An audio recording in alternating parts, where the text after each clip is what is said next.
Chapter 45:17. Oh, but the long sword still brushed past his arm, causing a huge wound. Fresh blood splattered all over the ground.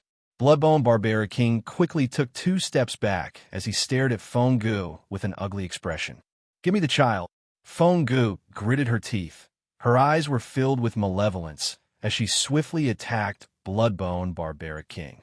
That move after move was completely merciless. She really wanted to kill him and snatch the child. Bloodbone Barbaric King's heart was throbbing in pain, as though he had returned to the past. The scene when she injured him, her coldness, her ridicule, all her murderous intent towards him. Wah!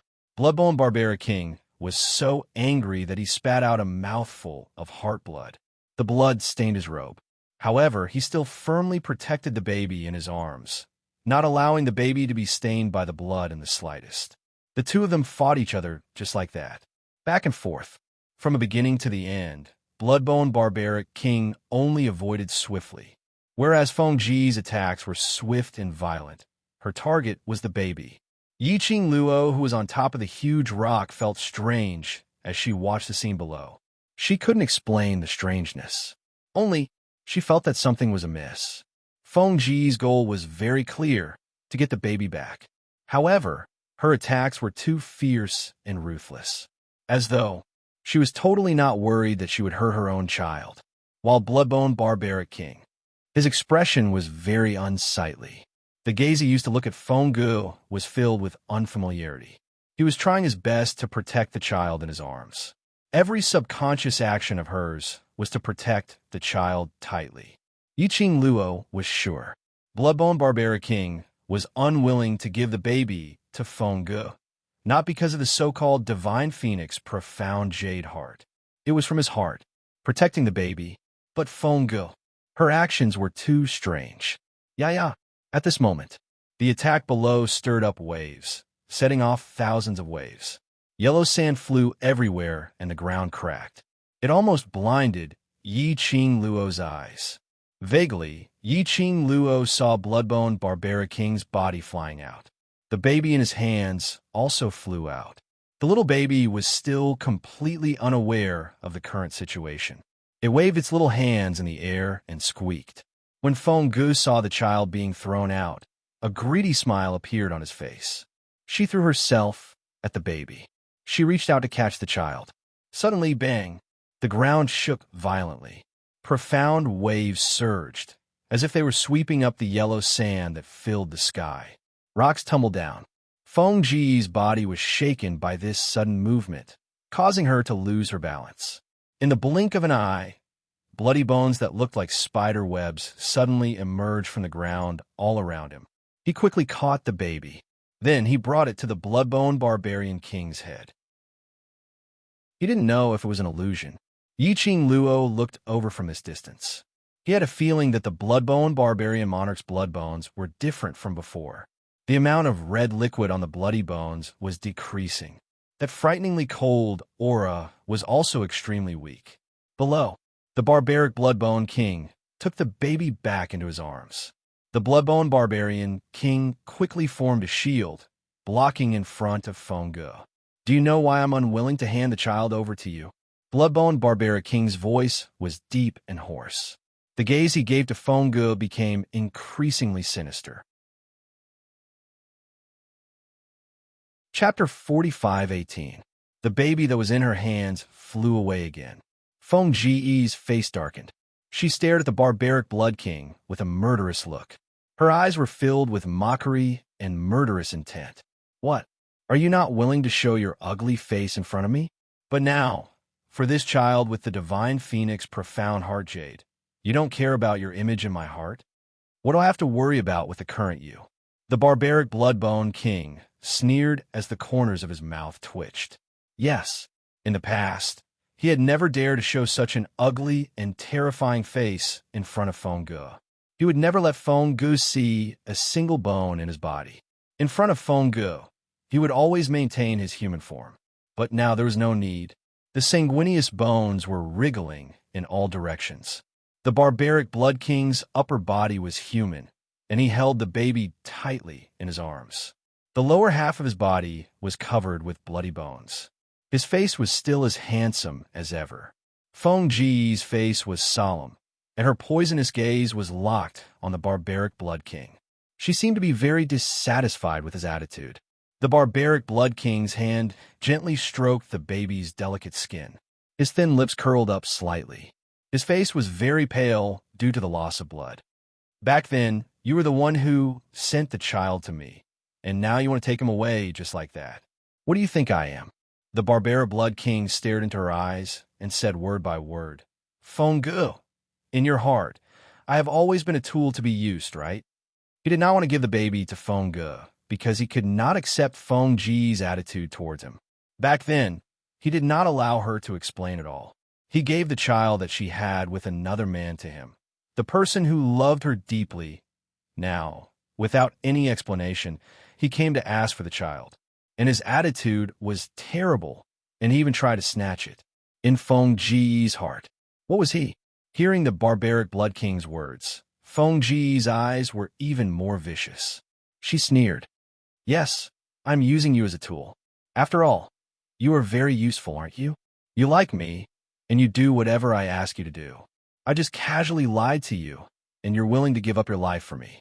These were obviously extremely touching words, but it came out of Feng Ji's mouth.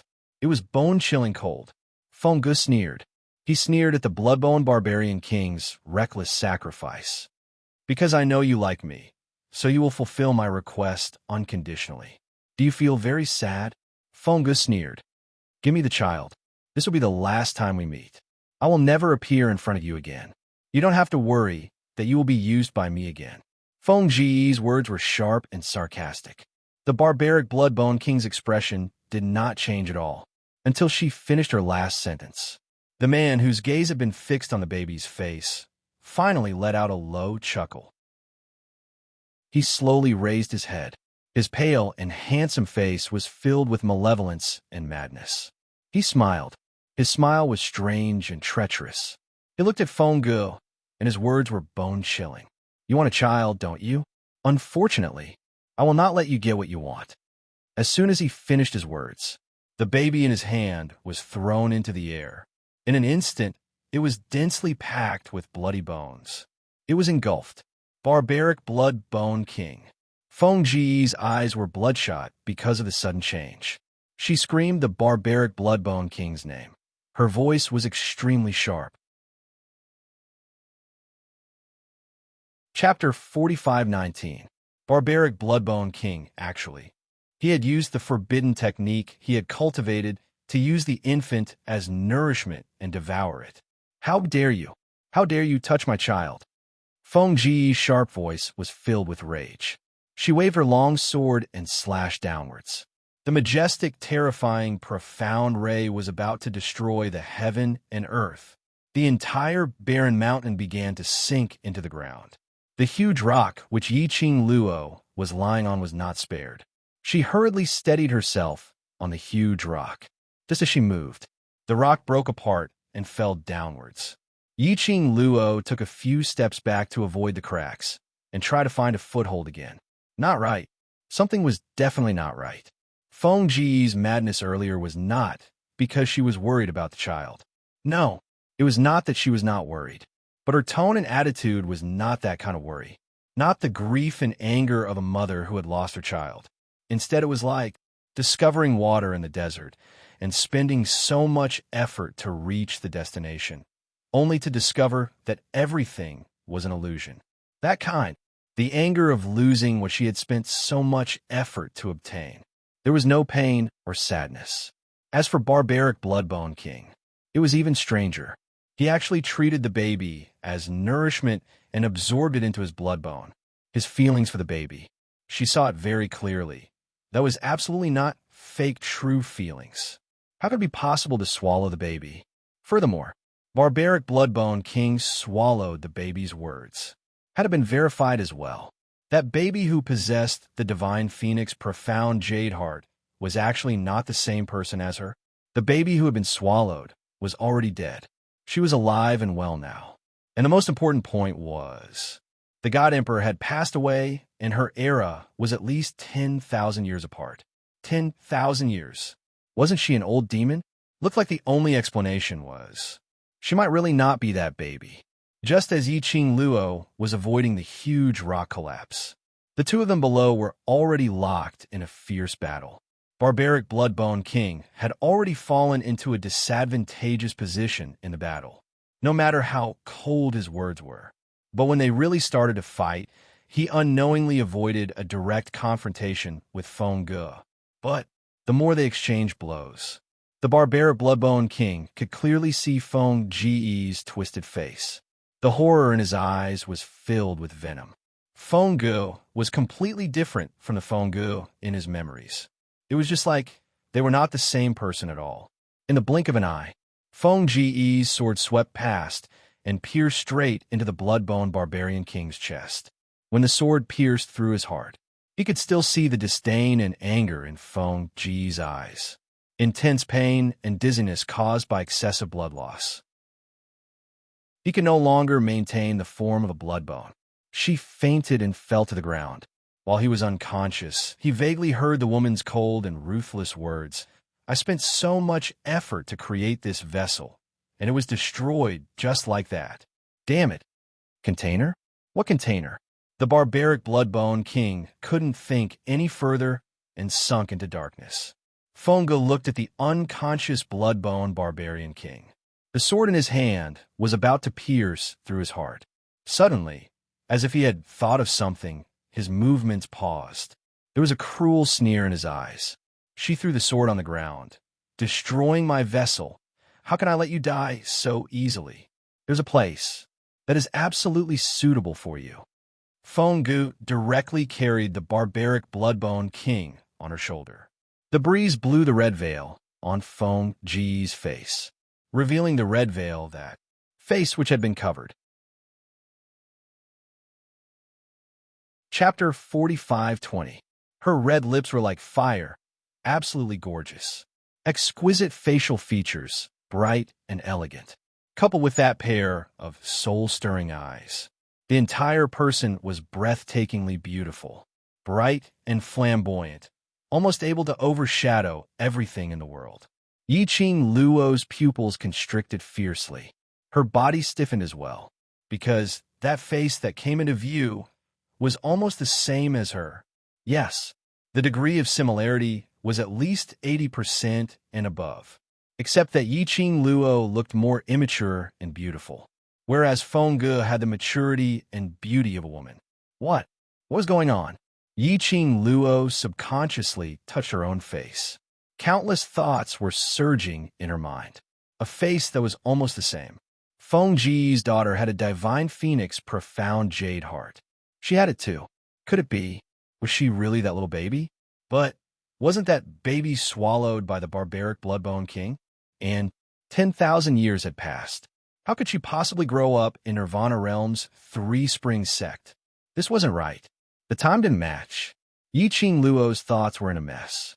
These thoughts made her heart beat extremely fast. Actually, she had guessed this from the beginning. However, he had never associated himself with the God Emperor's true body. No, this was too confusing. She really couldn't make sense of this relationship. Yiqing Luo rubbed her face. Her gaze suddenly fell on her wrist, that circle of cherry blossom petals. Her hand pressed on the Azure Dew bracelet. Right? Look for Old Man Song. Old Man Song had seen the sovereign of God before. He was clearer than anyone else about what happened 10,000 years ago. But no matter how Yiqing Luo called for Old Man Song, her and Old Man Song's spirit could not connect at all. But her Azure Dew bracelet was not affected. On this side, Yiqing Luo was still in shock. On the other side, Feng Ge had dragged the barbaric Bloodbone King away. Yiqing Luo clenched her fists, thinking of that face under Feng Ge's veil. She leaped up and quickly chased up to Feng Ge. Feng Ge's eyes were cold. Her eyes were filled with killing intent, dragging the barbaric Bloodbone King at an extremely fast speed. Yiqing Luo was worried that she would be discovered by Feng Ge and wanted to follow behind. For a moment, he could not keep up with the two people in front of him. After Feng Ge's figure completely disappeared from the range of his senses, Yiqing Luo blacked out. Immediately after, his body trembled. When there was light in front of him again, she was already deep in the mountains and deep in the forest. In front of him was a huge black hole that surged with thick black fog. It looked extremely horrifying and terrifying. In front of him were Feng and the barbaric Bloodbone King. Yiqing Luo was slightly stunned. That feeling just now didn't feel like the feeling of jumping to the next memory. Moreover, the two people in front of him were also in the scene just now. What was going on? Do you see what that is? Feng threw the Bloodbone Barbarian King to the ground. The Bloodbone Barbarian King had already woken up from the jolting. He opened his somewhat turbid eyes and looked at the black holes that filled the sky. His expression changed slightly. Feng smiled coldly, his eyes filled with ruthlessness. Do you think that it's so easy to swallow the container that I've tried so hard to get? Letting you die is letting you off too easily. Her long sword moved and directly stabbed into the barbaric Bloodbone King's shoulder, hanging him up. The barbaric Bloodbone King groaned in pain. Blood seeped out from his shoulder, soaking his robe. But he was stubborn and refused to make sound. A pair of eyes filled with hatred stared fiercely at Feng. End of this chapter. Chapter 45:21. Hate me? Feng sneered. Don't you love me to death? When she said this, her eyes were filled with disdain, as though she disdained his feelings, or as though she was extremely disdainful of his love for her. Bloodbone Barbaric King was in so much pain that his vision blurred. He gritted his teeth and groaned, word by word. Now I know how silly I was in the past, to actually like a slut like you for so many years, so much that he didn't even care about his life, causing himself to end up in such a state. Then you're not too stupid. At least now you know my true colors. Feng seemed to be very happy. Her eyes were filled with coldness. You'd better kill me. Otherwise, I will definitely kill you. Bloodbone Barbaric King gritted his teeth and roared. But he had lost too much blood and the pain in his body. It made him almost speechless. Feng looked at him coldly. The corners of her lips curled into a cold arc. Kill you? Of course I can't kill you. She pointed to the front, at the sky, full of black holes. This is something I specially made in the Nirvana realm. It's still in the experimental stage. Help me. Guard this place well. Feng casually threw him into that black hole. Bloodbone Barbaric King groaned and was thrown into the black hole. Instantly, countless black chi gushed out from that black hole, like thousands of hands, grabbing hold of Bloodbone Barbaric King and swallowing him. Bloodbone Barbaric King's shrill scream was heard from the black hole. Those blood-curdling screams. It made one's heart tremble. Yiqing Luo's heart also trembled. Bloodbone Barbaric King was an especially tolerant person. Even the long sword pierced through his chest. He didn't even make a sound when the long sword pierced into his shoulder and lifted him up.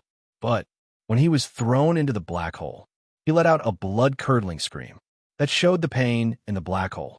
It was an unbearable pain for him. Yiqing Luo stared at Feng without blinking. Her heart was still trembling.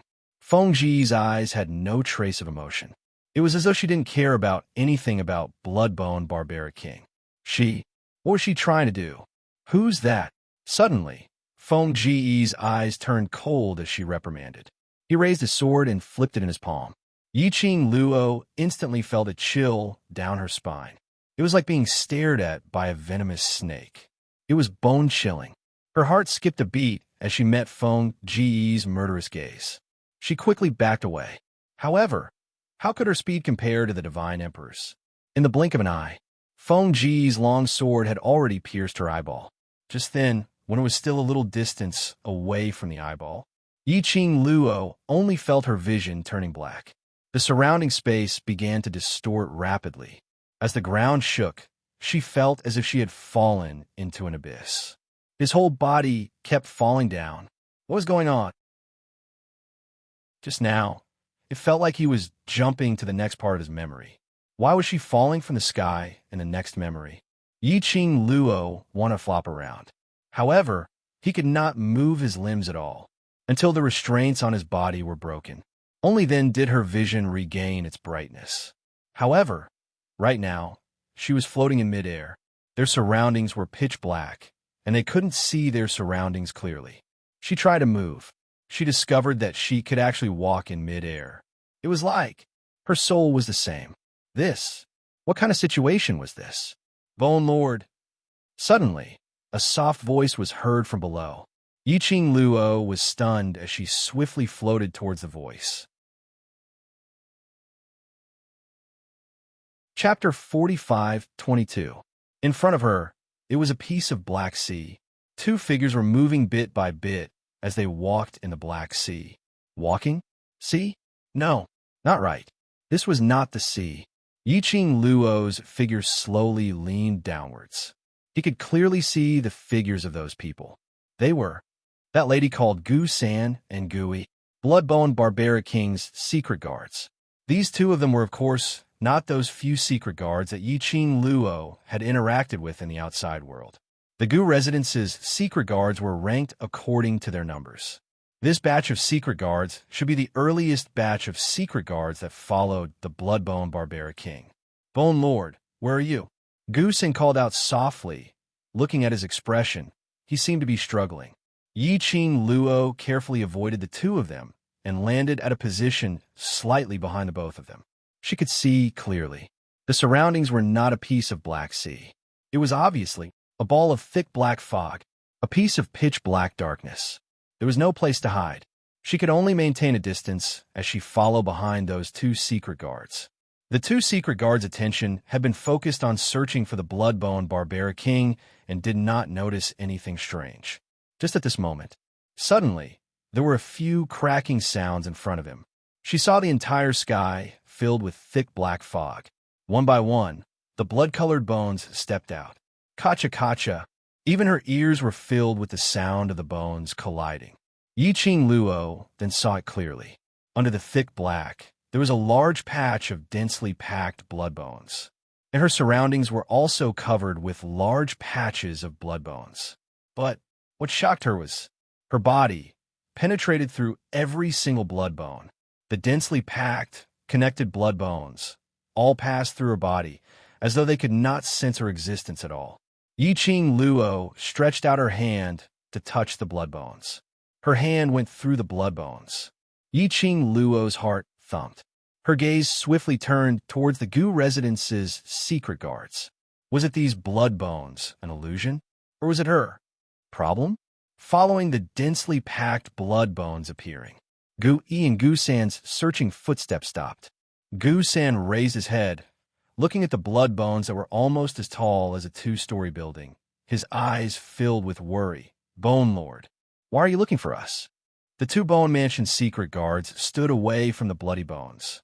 They also seemed to be very afraid of touching the blood bones. Kacha, kacha, along with the sound of bones cracking. A head slowly slid down the joints and appeared in front of the two of them. It was the head of the barbaric Bloodbone King. His face was pale, and his eyes were filled with malice. He was like a trapped beast, so gloomy that it made people's hearts tremble. Take this out. The Bloodbone Barbarian King's hoarse voice sounded. A small baby wrapped in a soft substance was thrown into the arms of Bone San. Gu San hurriedly received it. Then, she looked at the baby in her arms. His cheeks were pink, and he looked like he was sleeping peacefully. Her eyes reddened. Bone Lord, you spent so much effort to get in touch with us just to let us bring the child out? Gu San's voice was choked with emotion. Get out! The barbaric Bloodbone King shouted sternly. Gu San hugged the baby tightly. His eyes were red as he looked at the barbaric Bloodbone King's current appearance. This child is the child of the Emperor of God. You became like this because of the Emperor of God. Bone Lord, why do you have to hurt yourself like this for her child? You don't want to listen to this God's words? The barbaric Bloodbone King's voice became hoarser and sharper. After this loud shout, he couldn't stop coughing violently. Chapter 45:23. Bone Monarch. Bone 1 hurriedly said, Bone 3 is just concerned about you. Back then, Bone Lord did not devour this baby. Instead, He hid it in his own blood and bones. Fengge was deceived. When he was thrown into the black hole by Fengge, not only did Bone Lord have to fight against the evil aura in the black hole, but he also had to fight against it. He also had to protect the baby as much as possible. Until now. Only then did Bone Lord have enough power to establish contact with the Dark Guards of the Bone Residence. It was not easy for them to rush to the Nirvana realm and the black hole that was suppressing the Bone Lord. Bone Lord's request was not for them to think of a way to break the seal on the black hole and rescue him. Instead, he asked them to leave with the baby. See the baby. They would think of the culprit who caused their Bone Lord to be reduced to such a state. How could they be willing to take their children out? You have no right to tell me what to do. The barbaric Bloodbone monarch's voice became sharper. The blood and bones around them tightly wrapped around the two of them. Take the child out and take good care of him. Don't hand it over to anyone. The two realized the Bloodbone barbarian monarch's intention and immediately said, Bone Monarch, tell us, is there any way to save you? We can't take care of this child. Bang! Before the two of them could finish their conversation, he was lifted up by the Bloodbone barbarian king and thrown out of the thick black fog. After a while, silence returned to the surroundings. The barbaric Bloodbone king also did not move for a long time. Yiqing Luo saw the pain in his eyes. Yiqing Luo pursed her lips slightly. He slowly walked towards the Bloodbone barbarian king. He was not worried that the barbaric Bloodbone king would discover him. For this place, she was just a soul. The Bone Mansion's secret guards could touch the Bloodbone barbarian king's blood bones. And she couldn't. She could float around in this place. This meant that she no longer had a physical body. As expected, she approached the Bloodbone barbarian king. The barbaric Bloodbone king did not move either. The skull embedded in the bloody bone looked like a statue. Until Yiqing Luo approached. Only then did he vaguely hear a few sounds. Qing Luo. Qing Luo. Qing Luo. Yiqing Luo's heart immediately tightened. His eyes widened. What the barbaric Bloodbone king shouted was her name. Just as she was about to lean in closer to hear more clearly, a voice suddenly rang out. Suddenly, her hand felt like it was being sucked by a huge suction force. She didn't have time to react. His body was suddenly sucked up by the suction force. Then, his body fell heavily to the ground. The feeling of weightlessness made Yiqing Luo cry out in shock. Suddenly, he opened his eyes. What greeted his eyes was a patch of dazzling sunlight. It stung her eyes and hurt a little. She raised her hand to cover her eyes. A large palm covered her eyes. His slender fingers massaged her eyes with just the right amount of strength. The familiar scent of sandalwood seeped into his nose. Yiqing Luo's hands grabbed that huge palm as she turned around abruptly. She saw the face that she longed for even in her dreams. Her face was reflected in his obsidian-like eyes. Yiqing Luo's eyes widened. Xian. The person in front of her was Di Mo Xian. She raised her hand and pinched Di Mo Xian's cheek, giving him a hard pinch. Are you real? Surely I'm not still in the memory space, right? Chapter 45-24. Di Mo Xian laughed softly. His long, slender hand held her little hand and clasped it in his palm. You're back. He held on her hand and slowly placed it on his face. Finally back, he murmured softly as he slowly closed his eyes. Feeling her scent, her warmth. Men rarely showed such a harmless expression on her face. Yiqing Luo's heart was in a mess. From a man's big palm helping her to rub her eyes. From his aura enveloping her body and mind. She was certain. This Di Mo Xian. He was her, Xian. She had returned to the real world. This was no longer the barbaric Bloodbone king's memory. Yiqing Luo's eyes gazed deeply at the man's elegant face.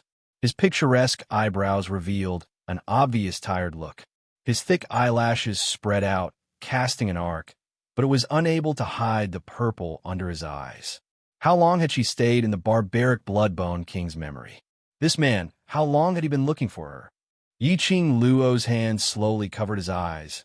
Xian, I'm sorry, I made you worried. I know nothing will happen. DMO Xian closed her hand and placed it by his lips as he gently kissed it. I just miss. Knowing that nothing would happen to her was one thing. Worrying was another. I miss too. Yiqing Luo's lips curled into a sweet smile as she generously sent her lips over and kissed him.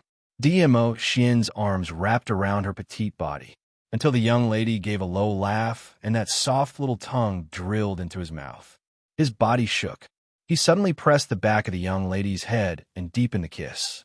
Their breaths intertwined, like a life and death entanglement. They used their own way to declare their longing for each other. After some time, DMO Xian then released the young lady and hugged her tightly in his arms. Yiqing Luo could clearly hear the man's strong and powerful heartbeat. Once, from her eardrums, it penetrated her heart. Yiqing Luo's brows curved as her little hand followed his waist and slowly slid down. I thought that you wouldn't be able to restrain yourself and continue to do some overboard things. DMO Xian clasped her hand, his eyes filled with warning. Don't stir up the fire if you continue. I don't care if I'm tired or not. Yiqing Luo hurriedly retracted her hand and pushed her little head against his chest. I'm tired. I'm tired. I'm so tired that I can't move. I can't take advantage of others' difficulties. Her hands were no longer messy. His little head began to rub against the fire. DMO Xian looked at the furry little head in his arms as a helpless yet pampering smile flashed past his eyes. He held the girl's delicate body tightly and stopped her from teasing him any further. If you tease me again, I'll take it that you want it. Yiqing Luo giggled as she stuck her head out from his arms and circled her arms around his neck. All right, I won't tease you anymore. Isn't it so hard to see you? I'm happy. DMO Xian bit her nose, and his low and hoarse voice revealed a bewitching magnetism. Now let's play tonight. Let's try. Yiqing Luo's cheeks blushed slightly. The two of them joked around for a while. The warm and sweet atmosphere made Yiqing Luo's exhausted heart finally find peace. She leaned into DMO Xian's arms as she played with his slender fingers and asked casually, That's right, the one who entered the ancestral hall with me was that Palace Lord Ming from Secluded Palace. Have you seen him? Download address. Phone reading.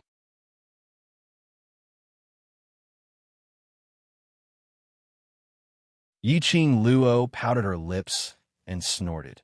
Even if Bai Su is a teacher and a friend, I still want to complain. She rambled on and on about how Bai Mei had been deceived by the Palace of Gloomy Shadows and used as a sacrifice to unlock the barbaric Bloodbone King's memories. She also complained about Bai Su's attitude towards her in an aggrieved manner. After that, she hammered his chest. You had to wait for the Palace Lord of Gloomy Shadows to tell you. Only then did you know that I was in the ancestral hall. Bai Su saw me entering the barbaric Bloodbone King's memories with her own eyes, so she obviously did not tell you on purpose. Download address. Phone reading. Chapter 45-26. DMO Xian held her hand as his eyes turned extremely gloomy. I met her at the ancestral hall. Yiqing Luo pretended to put on a fierce expression as she snorted lightly. See, she did it on purpose. Yes, she told me that she only saw that person from Secluded Palace in the ancestral hall and had never seen you. DMO Xian's expression turned darker and darker. He put his arm around the girl's waist. He slowly sat up straight. Yiqing Luo wrapped her arms around his neck. Do you believe me or her? I believe you. DMO Xian replied without any hesitation as he placed a hand on her waist and said word by word. Lil Luo, to me, you are more important than anything else. He slightly lowered his eyes, and a trace of coldness flashed across his eyes. Bai Su, he hadn't thought about it. One day, he and Bai Su would end up like this. Bai Su was doing this for Bai Mei. He hated his little Luo, even when he knew that Lil Luo, was in danger. She even hid everything from him. Yes, Bai Su is too much. Yiqing Luo pinched his face, putting on a fiendish look. So, this can totally offset the fact that she thinks that I hate Bai Mei for not saving her. DMO Xian was slightly stunned.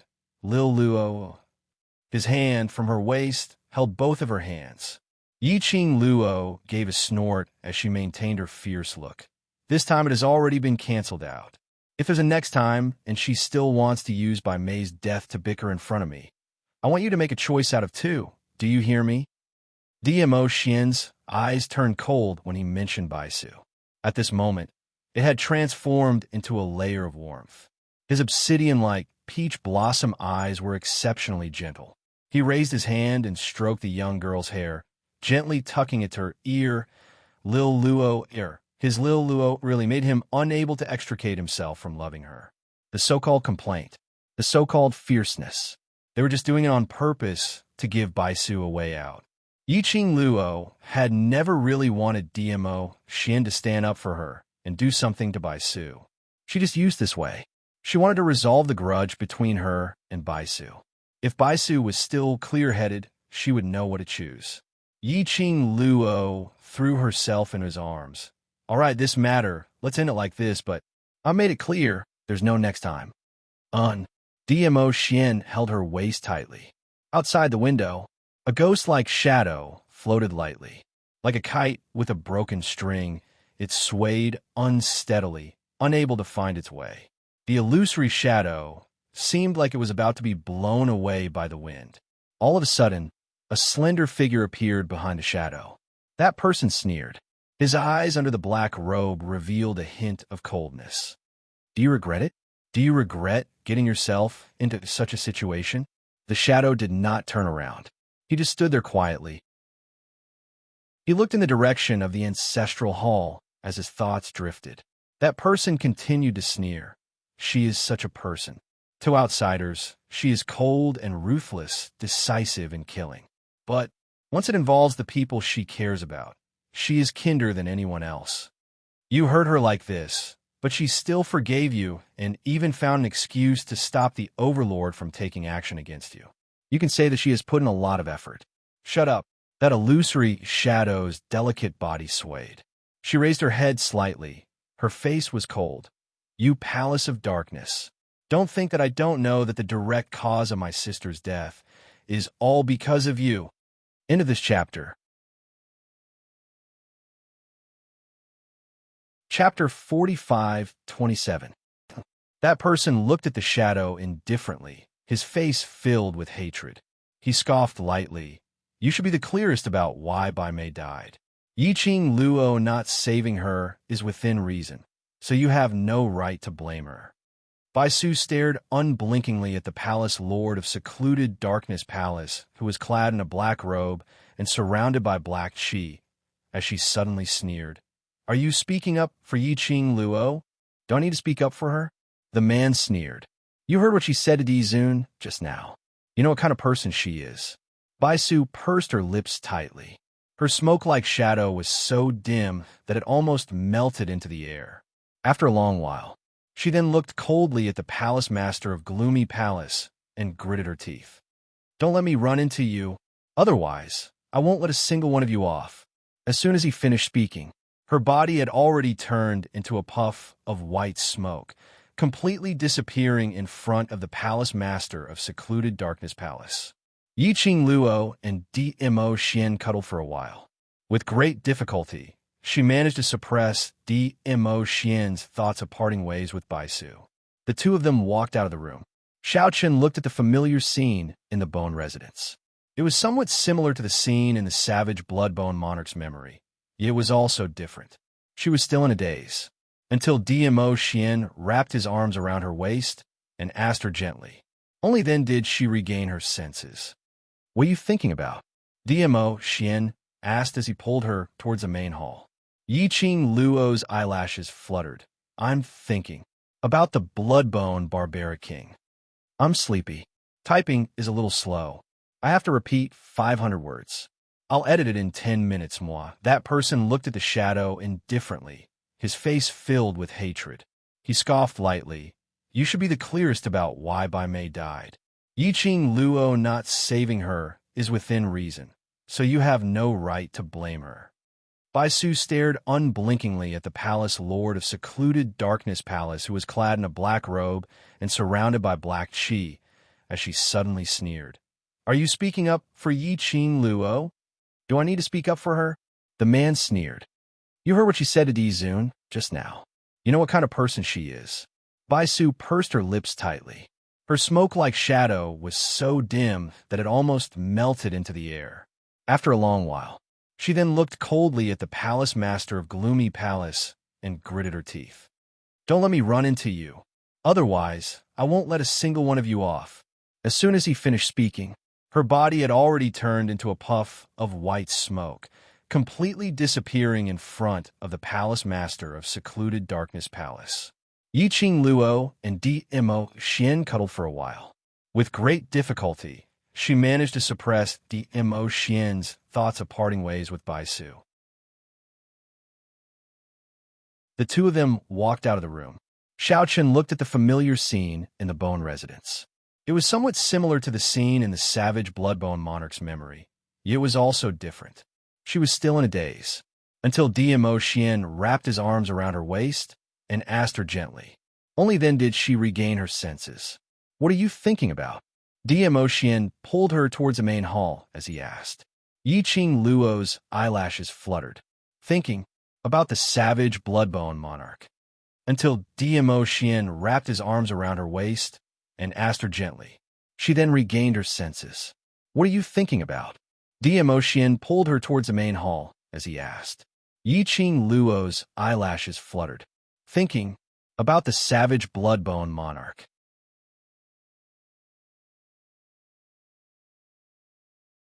Chapter 45-28.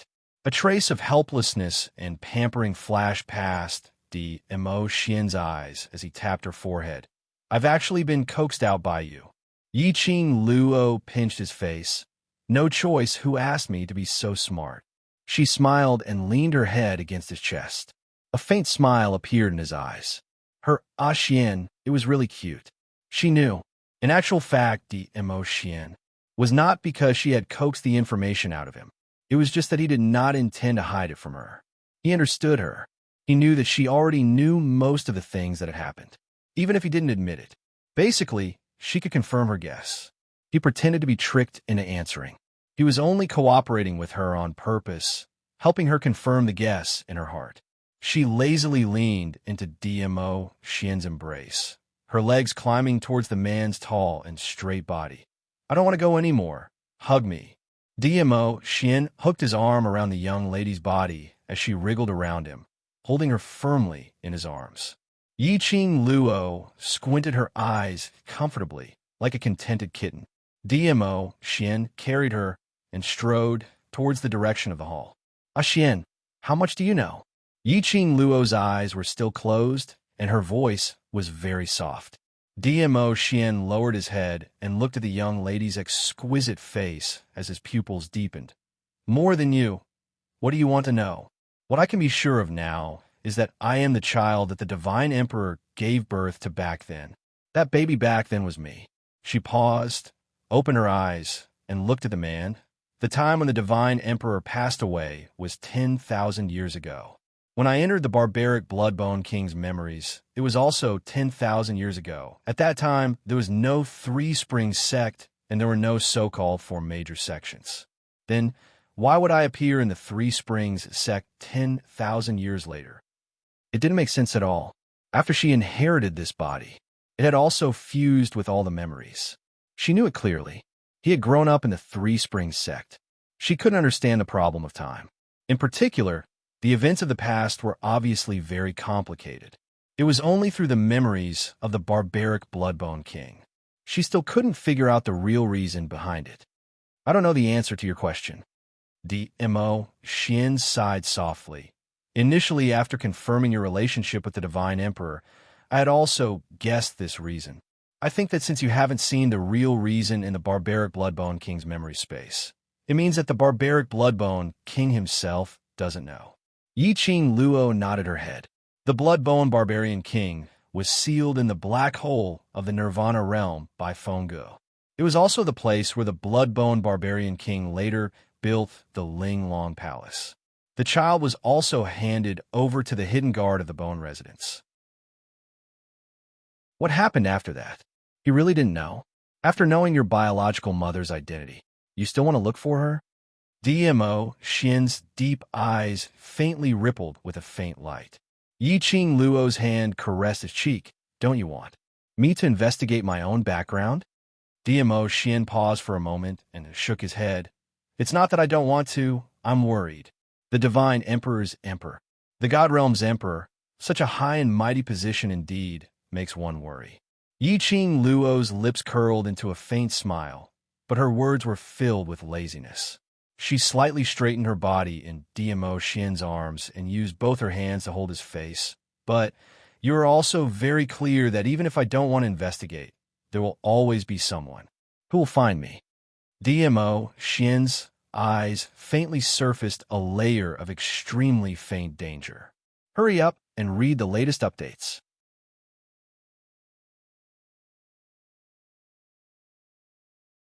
Chapter 45-29.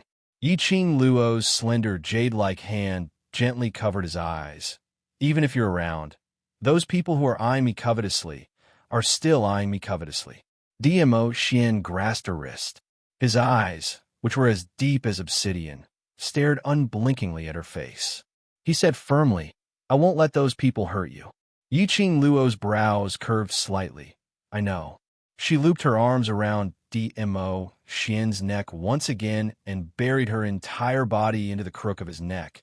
Ah Xian, regarding my parentage, I will definitely investigate. I must investigate clearly what happened in the past. Saying that, she raised her head again, her eyes sparkling, revealing a confident look. I promise you, in this process, I will do my best not to let myself get hurt and not to do anything that will make you worry. Perhaps it was the young lady's gaze was too sincere, or perhaps it was the young lady's words was too firm. DMO Xian looked at the young lady in front of him. His stern expression, finally, slowly softened. He sighed. The gaze which looked at Yi Qing Luo became increasingly tender and affectionate. Following that, he stretched out his arm to encircle the young lady's petite body, pressing her heavily into his arms. Come on, what you said, these words of yours have no credibility at all.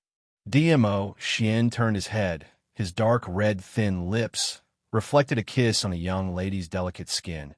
You're always accompanied by danger and uncertain factors. To say that you don't cause trouble, it's impossible. The warm breath, the man's gentle magnetic, mellow voice, mellow like fine wine. It made Yi Qing Luo's heart melted by half. I know you've been unwilling to say, because my ability is not enough to know all these. Even if I know, it's something that I can't do anything about. The smile on the corners of her lips deepened. Narrow, long eyes deeply gazed at DMO Xian's face. But now, Ah Xian, I am very clear what I'm doing. I know myself, because of this decision, what kind of situation will I face. I want to take a gamble. I want to bet on myself I can. The young lady's sentence after sentence, sonorous and forceful words. One had no choice but to believe in her determination. DMO Xian's hands suddenly exerted force. The girl's delicate body was lifted up by his hands. He opened his mouth and bit down on the girl's pink lips. I will never refute your decision. As their lips and teeth intertwined, the man's low and hoarse voice came. No matter what you want to do, I will accompany you. The man's rich sandalwood scent invaded her body and mind. The girl's eyes curved into crescents as she smiled, until the man let go of her. Only then did she say with a smile, I know. It's because I have a strong backing like you that I can move forward fearlessly. You are my greatest motivation. DMO Xian tightened his grip. His forehead pressed against hers. The tips of their noses were touching. Their breaths were tangled together. As he listened to the girl's gentle words, the lines on his face became increasingly gentle. It's my honor to be able to support you. When the two of them arrived at the hall, it was already half an hour later. In the hall, there was a large circle of people. One by one, they wandered around the hall, poking and poking at each other. Apparently, they had waited for a long time. They heard footsteps. Everyone looked over at the same time. They saw the two of them who looked like conjoined twins. Yin Xiao erased her hand and covered her eyes. Let us off. The moment we're conjoined, you're already showing off your affection.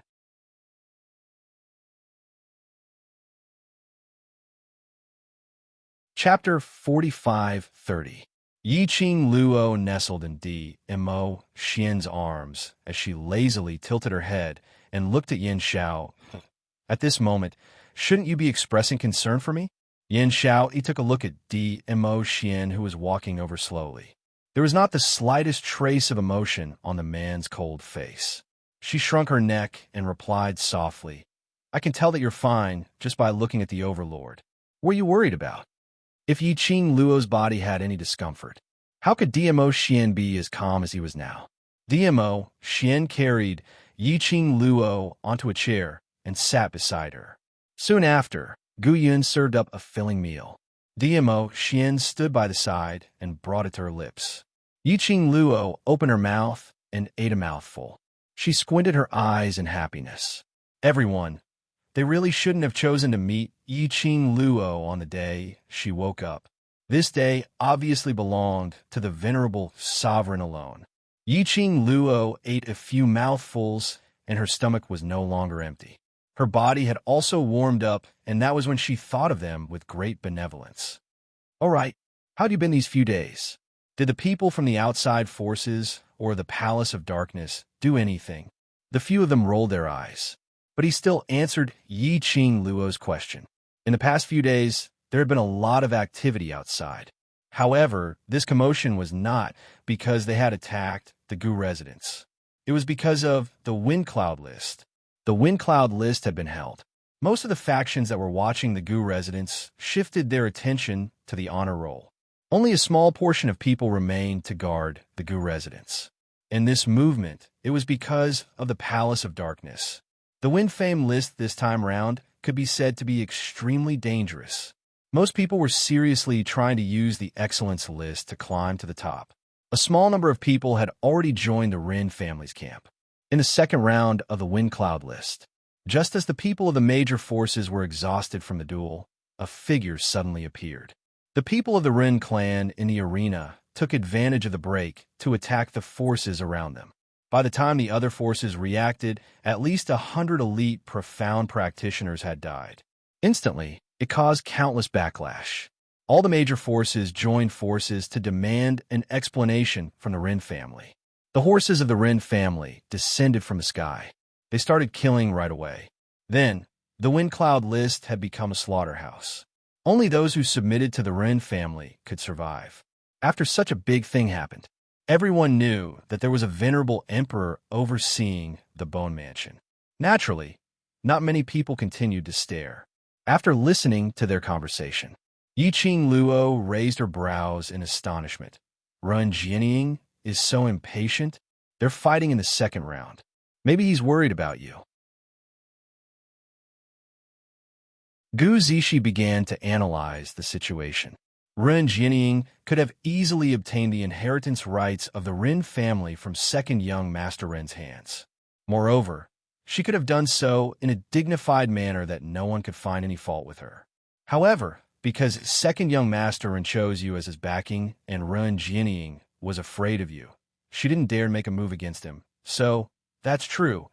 After all, she's a lady, and if she wants to inherit the Ren family legitimately, even if it's coercion and bribery, there would still be people who are not convinced. Yi Qing Luo lazily took another mouthful of the thing that Mo Xian had sent to her lips. After swallowing, he continued, Then, according to the current situation, Ren Jianying has already controlled most of the forces in the Heaven Realm. Yes. Tong Ziqing fished out a piece of map from her bosom and threw it to Yi Qing Luo. This is the distribution of forces that the group leader had secretly observed the current situation in the Heaven Realm. You can take a look.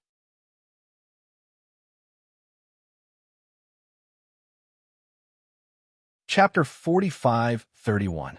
Yi Qing Luo took the map, spread out on the table in front of him. The map above was very detailed. Every single faction was clearly marked. He also marked the forces that had submitted to the Rin family. Yiqing Luo leaned into Dmo Xian's arms and looked through the entire map before putting it down. In that case, Ren Jianying has already cooperated with the royal family, and both of them are preparing to split the Heaven Realm's territory equally. Tong Ziqing shook her head. I can't tell what Ren Jianying's real motive is based on the current information. Yiqing Luo pointed to a direction on the map. Ren Jianying's ambition is not just to divide the world equally. What she wants should be the control of the entire Heaven Realm. She is planning to wait for the Heaven Realm to completely stabilize and then counterattack the imperial family. Hearing this, Gu Zixi expression was somewhat complicated. Yiqing Luo nodded her head. On one hand, she's working with the royal family. On the other hand, she's working with the Palace of Gloomy Darkness, so naturally she wouldn't easily give up half of the country to the royal family. She paused and said, the royal family has the same idea as Ren Jianying. On the surface, they maintained a cooperative relationship. Behind the scenes, they were contending against each other. He was waiting.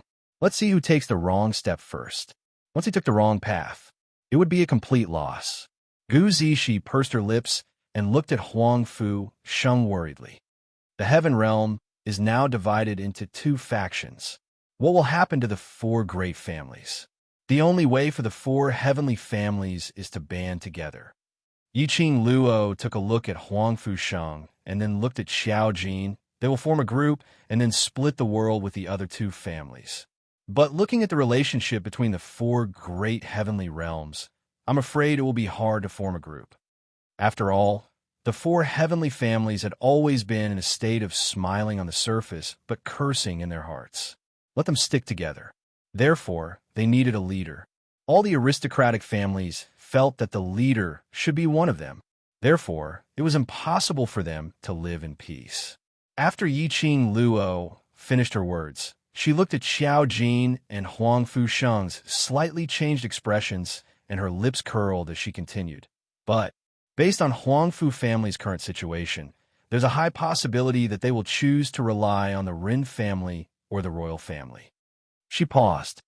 As for old man Huang Fu, if he's willing, he can first hide in the Gu residence. On the surface, Huang Fu Sheng and Xiao Jin didn't seem to care about the Huang Fu clan. However, deep in their hearts, they didn't want the Huang Fu clan to be destroyed just like that. What they hated the most was the current clan head of the Huang Fu clan and his people, not the Huang Fu clan. Yiqing Luo folded the map once again and immediately stood up. She walked towards Tong Ziqing and returned the map to her. No matter what happens to the Huang Fu family in the future, as long as your Huang Fu bloodline still exists, it's not impossible to rebuild the Huang Fu family. Huang Fu Sheng and Xiao Jin's pupils instantly constricted. Their faces were filled with complicated emotions. After the Ren family stabilizes the current situation, the next one will be our Gu mansion. So, let's make the best use of our time and rest well. Yiqing Luo returned to the Mo Xian side and stretched out her hand. I suddenly recalled that there's an extremely important matter waiting for me to settle. Mo Xian held her hand and stood up. His hands naturally circled around her slender waist. They were still a little confused. Yiqing Luo had already pulled Mo Xian out of the main hall. Looking at Yiqing Luo's figure completely disappearing before their eyes, Gu Zixi sighed as she half-squatted in front of Huang Fu Sheng and held his hands. What Luo said is right. As long as you and Xiao Jin are around, rebuilding the Huang Fu family is not a problem. Update complete. Mwax. End of this chapter.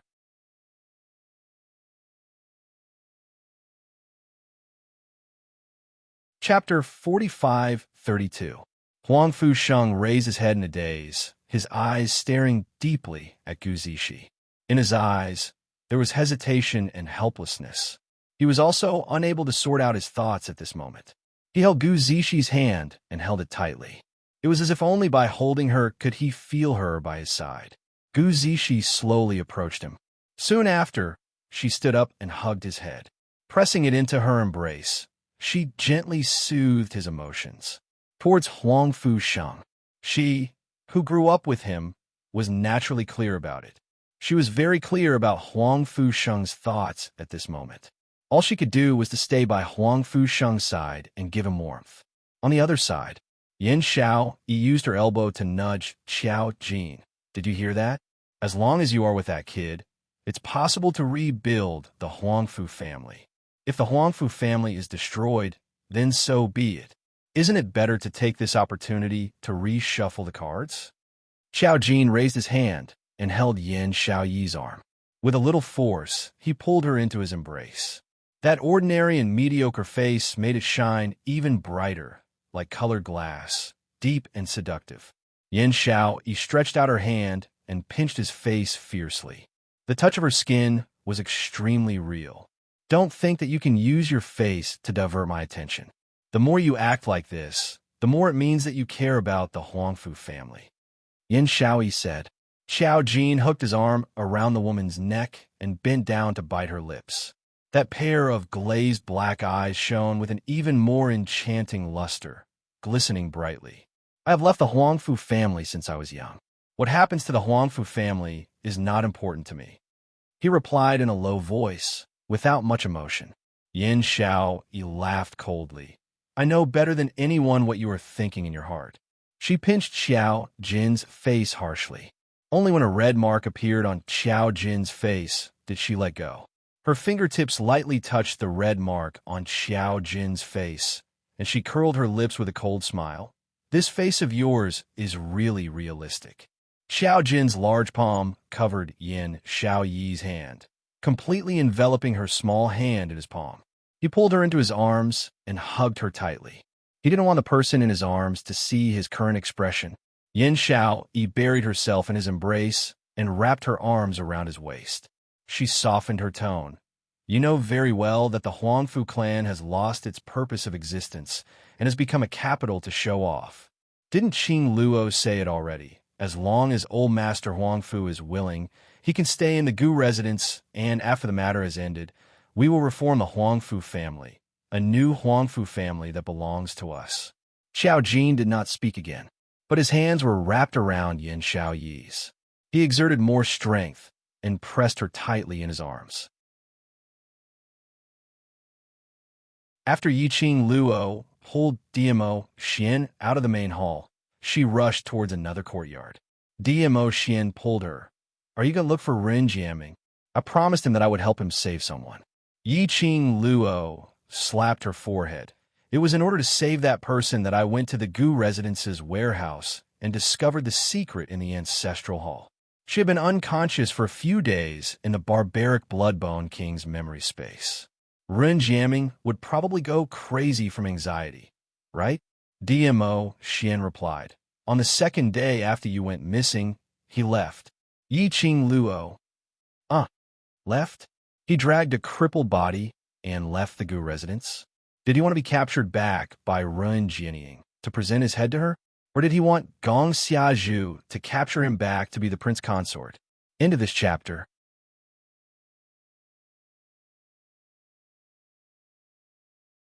Chapter 45-33.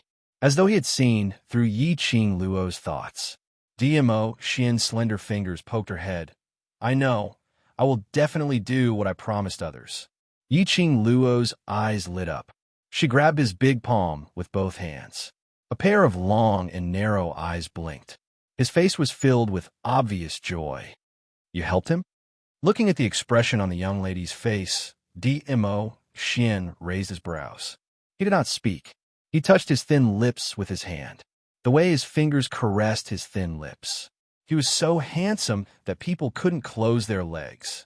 Yiqing Luo decisively hooked her arms around the man's neck and pressed her pink lips against his, planting a kiss on his lips. Then, she gazed deeply at him with her big wet eyes.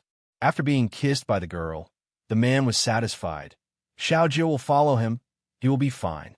Yiqing Luo bounced and jumped into the man's arms. Her forelimbs were all wrapped around DMO Xian. She hung all her weight on the man's body. Xian treats me the best. I like Xian the most. The young lady's sweet words were like a ray of sunshine, seeping into DMO Xian's heart. That pair of bright and mischievous eyes shone into the depths of his eyes at close range. Her heart was filled with tenderness. Everything he did was to make little Luo happy. Little Luo was happy. He was satisfied. Let's go, let's hurry and settle Ren Jianming's matter then. We'll go find trouble with the Ren family. Yiqing Luo climbed down from his body. Dmo Xian rubbed her little head. Then he summoned Little Nine. Little Nine brought the two people in the direction that Ren Jianming was currently at. Even with Little Nine's speed, he had still rushed for at least half an hour in midair. It looked even more remote and gloomy, like a patch of green plants that grew naturally, and one couldn't tell what it was. No matter how one looked at it, it was extremely strange. Yiqing Luo looked at the environment below as she ridiculed in her heart. Can't that fellow Ren Jianming just stay in the Gu residence properly? He has only been missing for a few days. Is there a need to be so anxious? One person without any profound energy. And he even ran into such a deep mountain forest. Wasn't he afraid that a magical beast would suddenly appear and swallow him? This should be the place where the person he wanted to save is at. Dmo Xian's head rested lightly on Yiqing Luo's shoulder as he spoke in a low voice. He closed his eyes. His peerless face was like a painting. When he opened his mouth, his warm breath was still beside her ear.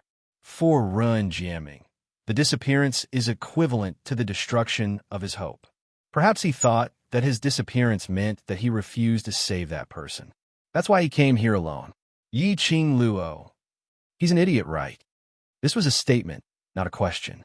Ren Jianming might really be a fool. Haunted her for so long. He didn't even want face anymore. After much effort, she finally agreed. Did he just give up? There must be something wrong with this child's brain. Little Nine stopped in the depths of the forest. Dmo Xian carried Yiqing Luo down and stood on the ground. As far as the eye could see, everything in front of him was green. The green was strange. Little Nine said that Ren Jianming stopped here. Dmo Xian held Yiqing Luo's hand as they walked towards the front. Trees after trees flashed past in front of them. Dmo Xian brought her and went around several rounds. All of a sudden, the scene in front of him turned into a huge cave in an instant, just like when she was in barbaric Bloodbone King's memory space, changing the scenery.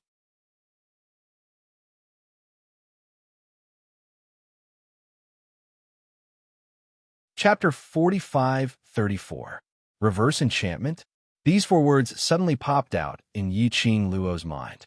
She had only seen this enchantment once in Nirvana Realm, at the base camp of the Dark Forces. Old Man Song had explained about the reverse enchantment at that time. It was probably equivalent to the reverse enchantment would hide the place or thing that it really wanted to hide. And for those who didn't know how to break the array, when they entered the reverse enchantment, they would only see the scene displayed by the reverse enchantment. Earlier, a large patch of lush forest or whatever were all an illusion created by the reverse enchantment. In the enchantment, the place where she was standing was actually this huge cave. How did you know how to break this reverse enchantment? Yiqing Luo's hands hugged Dmo Xian's arm, her eyes filled with worship, looking at the young lady's mischievous look. The lines on a man's face softened a little as his eyes oozed out traces of pampering. Since you were trapped in the enchantment, I was helpless. I researched on various ways to break the enchantment. Yiqing Luo's eyelashes fluttered slightly. Her charming eyes reflected the man's peerless looks. Her eyes were covered with a layer of warmth. He really placed her on the tip of his heart and pampered her, because of a mistake which caused her to get hurt. So he tried his best to make up for it, to make himself stronger, and to be able to protect her safely. She was really very lucky. Yiqing Luo circled his neck as she kissed his lips hard. The young lady's eyes were rippling like water. Touched, gentle, affectionate. A smile flashed past Dmo Xian's eyes. Immediately his large palm clasped the young lady's slender waist tightly, deepening the kiss. The corner of his gaze seemed to be provoking and also seemed to be warning as it swept past somewhere not too far away. In the darkness, a figure could be seen faintly, standing at the corner. That person looked at the scene in front of him without blinking. His gaze fell onto that devastatingly beautiful young lady's face. Looking at the young lady's blissful smile, looking at the young lady's gentle and affectionate gaze, his heart felt as though it was being strangled, as though it was about to suffocate. The words that were in his mouth were swallowed back, until the man's corner of his gaze swept over, that made his body suddenly stiffened. He quickly turned around and left that angle, as though he was fleeing for his life. It was just like the deepest secret in his heart seemed to have been discovered. That kind of panic. What's that sound? Yiqing Luo's ears twitched as a small head popped out from the man's body and looked around. Just now, he seemed to have heard light footsteps. DMO Xian naturally held Yiqing Luo's hand as he walked towards the direction where that person had left. Probably Ren Jiaming. Let's go take a look. Yiqing Luo responded with a N and followed behind DMO Xian. After walking for a while, Yiqing Luo indeed heard clearer footsteps. In the dark cave, there was a flickering light ahead. A tall figure stood out amidst the light. It seemed to have heard their footsteps. The figure walked even faster. Yiqing Luo looked for a while and barely recognized the other party, Ren Jiaming. That person's footsteps paused, then he suddenly sped up and strode forward. It was that meal. Yiqing Luo was almost certain that the person in front was Ren Jiaming. That child. Was it because she wasn't punctual and threw a tantrum? Yiqing Luo turned her head to look at DMO Xian as she said, "I'll go catch that devilish brat. What's the meaning of running away the moment he sees me?" Saying that, she rolled up her sleeves and chased after that person. Hurry up and read the latest updates.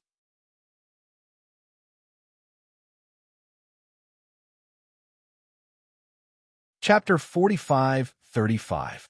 Before DMO Xian could even open his mouth, the girl had already rushed over. He shook his head helplessly and dotingly. Naughty brat. He was a child. He didn't know how he was able to say the words naughty brat so calmly. The person in front was running a little slowly. Yiqing Luo merely took a few steps and had already caught up to that person.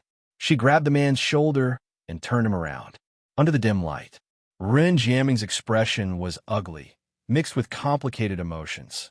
The expression in his eyes when he looked at her was also very complicated. After meeting Yiqing Luo's gaze, Ren Jiaming turned his head away. "Why are you running?" Yiqing Luo pressed his shoulder tightly. Ren Jiaming lowered his head and said nothing. Yiqing Luo directly slapped his forehead. "Speak. Why are you running? You don't want to see me?" "No." Ren Jiaming opened his mouth, his voice a little hoarse. Yiqing Luo snorted coldly. "No. Then why did you run away when you saw me?"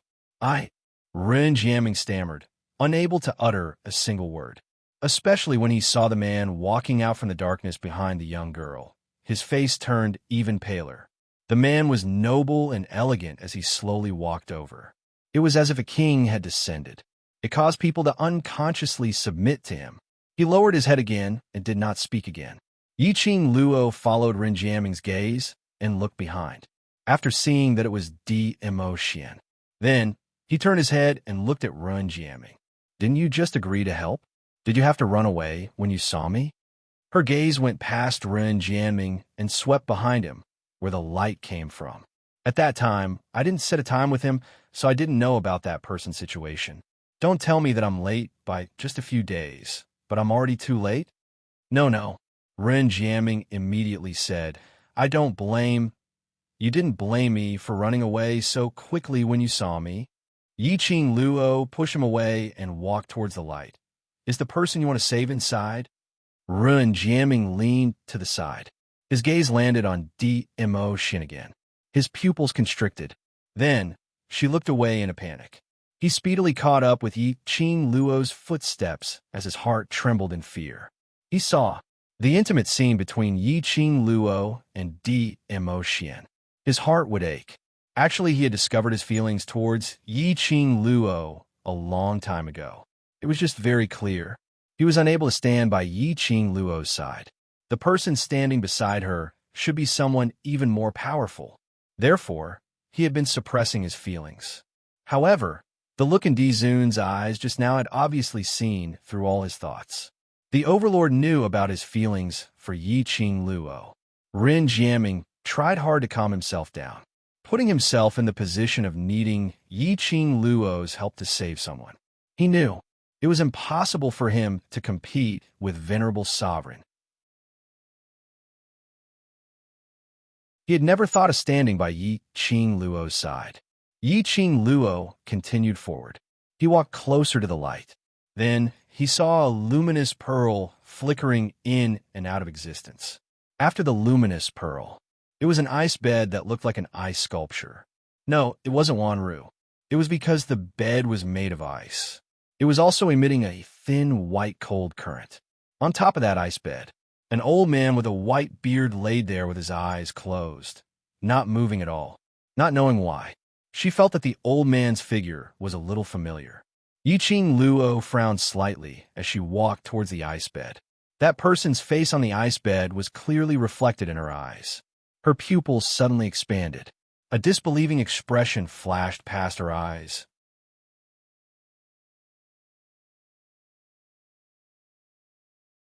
Chapter 45-36.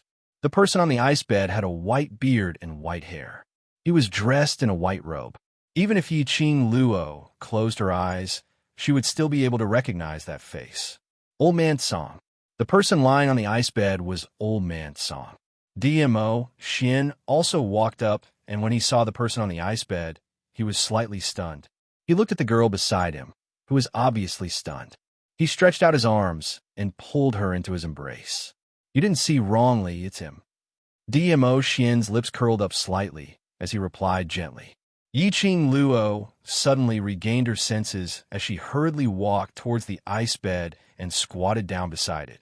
Ren Jiaming walked over from behind, looking at Yi Qing Luo's expression, and DMO Xian, who was standing by the side. Sensing that something was amiss, he asked, "Do you know him?" Yi Qing Luo wanted to stretch out her hand and touch the old man's hand, but he paused midway. Her breathing was a little erratic. She slowly raised her head and pursed her lips as she looked at Ren Jiaming. Why is he lying here? Was the person on the ice bed Old Man Song's body? The person Ren Jiaming asked her to save was Old Man Song? Ren Jiaming looked deeply at the old man on the ice bed. He wanted to protect me. So Ren Jiaming, protection? Ren Jiaming? Yi Qing Luo's expression changed slightly. He subconsciously raised his head and looked at DMO Xian. Something was not right. If this person was Old Man Song, then the timing didn't match at all. 10,000 years ago, Old Man Song had fallen into a deep slumber within the Azure Dew bracelet, becoming its guardian spirit. And Ren Jiaming was the person who had just appeared. How could he be lying here because of Ren Jiaming? But if this person wasn't Old Man Song, then how could it be explained that he had the exact same face as Old Man Song? DMO Xian's large palm landed on the young lady's head as he gently rubbed it and said, "This isn't a difficult matter. Don't forget that when the barbaric Blood King was suppressed in the Nirvana realm, he was still in the Heaven realm, mobilizing his own forces." His gaze faintly swept over Old Man Song, who was lying on the ice bed. Perhaps this is Old Man Song's avatar. Doppelganger? Yi Qing Luo was stunned. You can play this way? Then why has Old Man Song never mentioned it to me? DMO Xin pondered for a moment. Because he himself might not even know. Yi Qing Luo pursed her lips tightly. She lowered her eyes and looked at the Azure Dew bracelet on her wrist. Her slender, jade-like fingers lightly stroked it. I previously promised Old Man Song that I will help him find his own body and let him become a new person. Yi Qing Luo's charming eyes flashed a faint radiance. Her gaze again fell on the person on the ice bed. If it's Old Man Song, can I? Yes. DMO Xian's hands wrapped tightly around her slender waist. He is Old Man Song. If he is able to fuse Old Man Song's spiritual body into his body, he will become a real person. Wait, what are you guys talking about?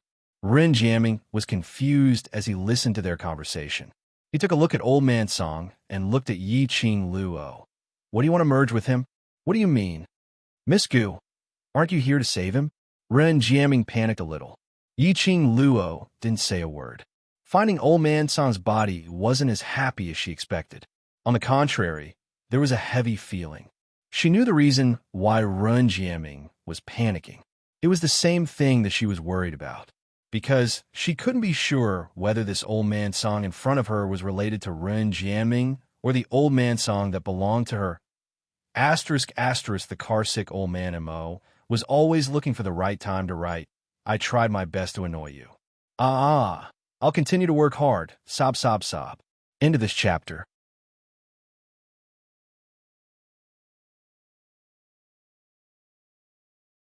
Chapter 45-37. For Ren Jiaming, Old Man Song was a benefactor to him. It was another kind of existence. It had nothing to do with her Azure Dew bracelet. Therefore, if his body and soul were to fuse together, he would not be able to do so. Would the person, after the fusion, still be Old Man Song? Split body, no matter how it's split, it's still the same person. DMO, Xin, seemed to have seen through Yiqing Luo's thoughts.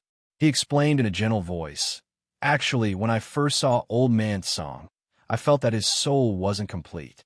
However, Old Man Song's consciousness and mind were very clear, so I didn't think too much about it.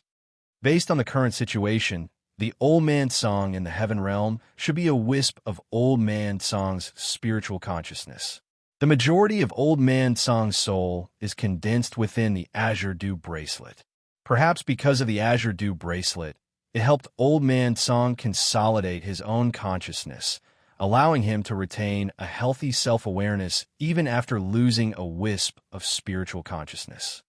When Yiqing Luo heard DMO Xin's words, her eyes sunk slightly. DMO Xin's words were actually very simple.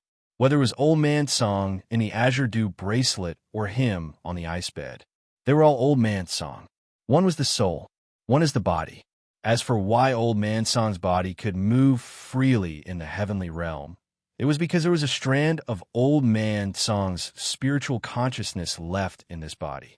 But why did that wisp of spiritual awareness appear in the heaven realm, and the reason why it was related to the Ren family, perhaps only Old Man Song himself knew. "So, can he be saved?" Yiqing Luo asked. If so, yes.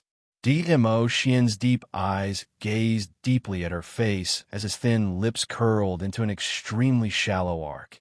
And only then can his soul return back into his body. He paused. He glanced in Ren Jiaming's direction. Ren Jiaming did the right thing.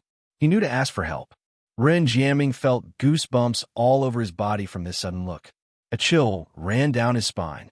He clenched his fingers tightly, suppressing the frightening chill. He took a deep breath and said, "What are the two of you talking about? What exactly is your relationship with him?" Yiqing Luo looked at Ren Jiaming. What did Ren Jiaming do to him? Yiqing Luo's tone was slightly awe-inspiring. He was sure that this old man was Old Man Song. Yiqing Luo naturally wouldn't ignore it, and she was a very protective person. He had to avenge Old Man Song. Ren Jiaming looked at her serious expression and answered subconsciously, "Elder Song is an elder of our Ren family." Elder Song saw through eldest sister's ambition and wanted to stop it, which caused eldest sister to retaliate. At that time, I didn't believe that big sister would do something so heartless and extreme just for the sake of the Ren family. But once, when I came out of Elder Song's mountain, I was chased. Elder Song arrived in time to save me. At that time, Elder Song was trying to block the arrow that was shot from afar for me. He fell down and hasn't woken up even now. Ren Jiaming's emotions fluctuated as he recalled this memory. His fingers were tightly clenched, as if he was suppressing some sort of emotion. Then he shut his eyes tightly. That arrow belongs to the Ren family. At that time, I didn't understand. Now I understand. Everything at that time was Big Sister's plan. She was afraid of Elder Song's ability, afraid that Elder Song's status would affect her to control the Ren family. So she intentionally tried to kill me in Elder Song's territory.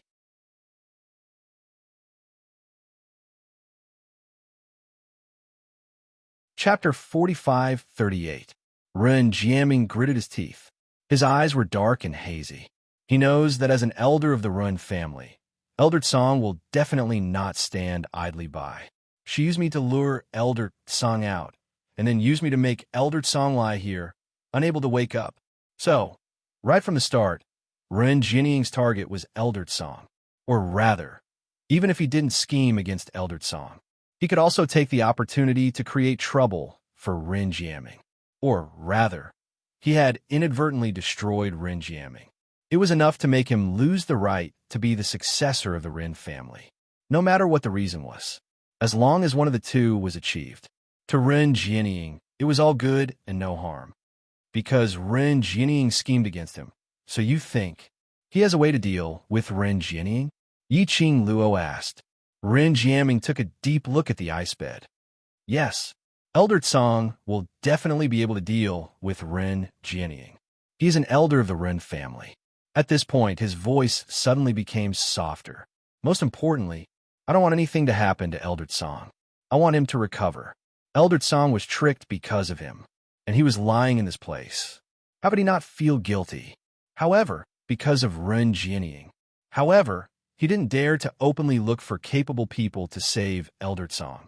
He could only maintain his image as a hedonistic young master on the surface, while secretly searching for a way to save Elder Song, until he met Yi Qing Luo. Yi Qing Luo muttered to herself for a moment and replied calmly, I will save him, as long as you're willing. I can agree to any conditions. Ren Jiaming clenched his fists tightly as he looked at Yi Qing Luo anxiously. Yi Qing Luo shook her head. There's no need for any conditions or requests. I'm the one who wants to save him. Perhaps it was because Yi Qing Luo's tone was simply too serious. Ren Jiaming clenched his fists and asked tentatively, Elder Song too? What do you mean by what you just said? Does Elder Song have a very good relationship with you guys?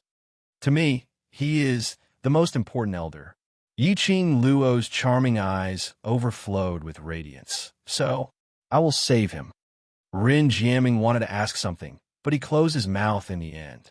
No matter what the relationship between Yi Qing Luo and Old Song was. Since Yi Qing Luo had agreed, she would never go back on her word. She would definitely make Elder Song open his eyes again, but a little difficult. Yi Qing Luo slowly squatted down beside the ice bed. She held the hand gently. It was bone-chilling. It was extremely hard. Yi Qing Luo's hands were trembling. Miss Gu, you can't touch Elder Song. Ren Jiaming saw Yi Qing Luo's action and was so shocked that his eyes deepened. This is the 1,000-year frost. Old Song is protected by the cold air of the 1,000-year frost. This cold air will hurt you. It doesn't matter. The emotions in Yi Qing Luo's eyes fluctuated strangely. Her heart was beating wildly. She held Old Man Song's hand, although it was cold, but it was truly Old Man Song's body. Ren Jiaming saw that DMO Xian had no intention to stop him, so he didn't say anything more. If the cold air really hurt Yi Qing Luo, DMO Xian would probably be the first one to stop Yi Qing Luo from touching the ice. He placed all of his thoughts on Elder Song. Miss Gu, you said it's a little difficult. What do you mean? His situation is not as simple as you think. Yi Qing Luo let go of his hand. The reason why he fainted is not only because of Ren Jinning's schemes.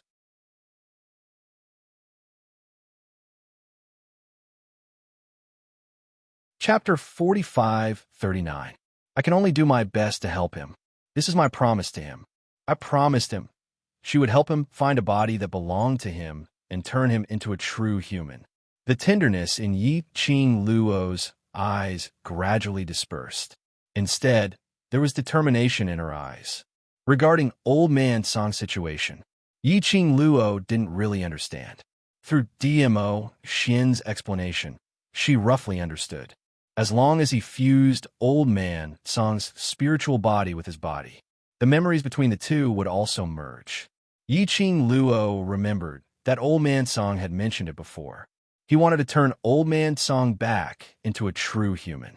He needed to collect all 5 pieces of the Azure Water Divine artifact. Currently, she only had the Azure Water Ring, the Azure Water Seal Chain, and the Azure Water Pendant. He was still missing the azure crystal pendant and the azure waterlight chain. As of now, she was still unable to sense the existence of the other two divine artifacts in her hands. Yiqing Luo looked at the person on the ice bed and said word by word, "I will definitely remember that Song Shui 5-piece set, and will definitely find a way to let you stand in front of me in a human form." The azure dew bracelet suddenly scorched her hand. It seemed to be Old Man Song's reply. Yiqing Luo's lips curled into a smile as her fingertips covered the azure dew bracelet. Just as he was about to ask Old Man Song's spiritual sense if he still had any memories of his body, the man behind her suddenly grabbed her slender waist. His expression became slightly serious. "Something has happened in the Gu residence." Yiqing Luo immediately raised her head. "What happened?"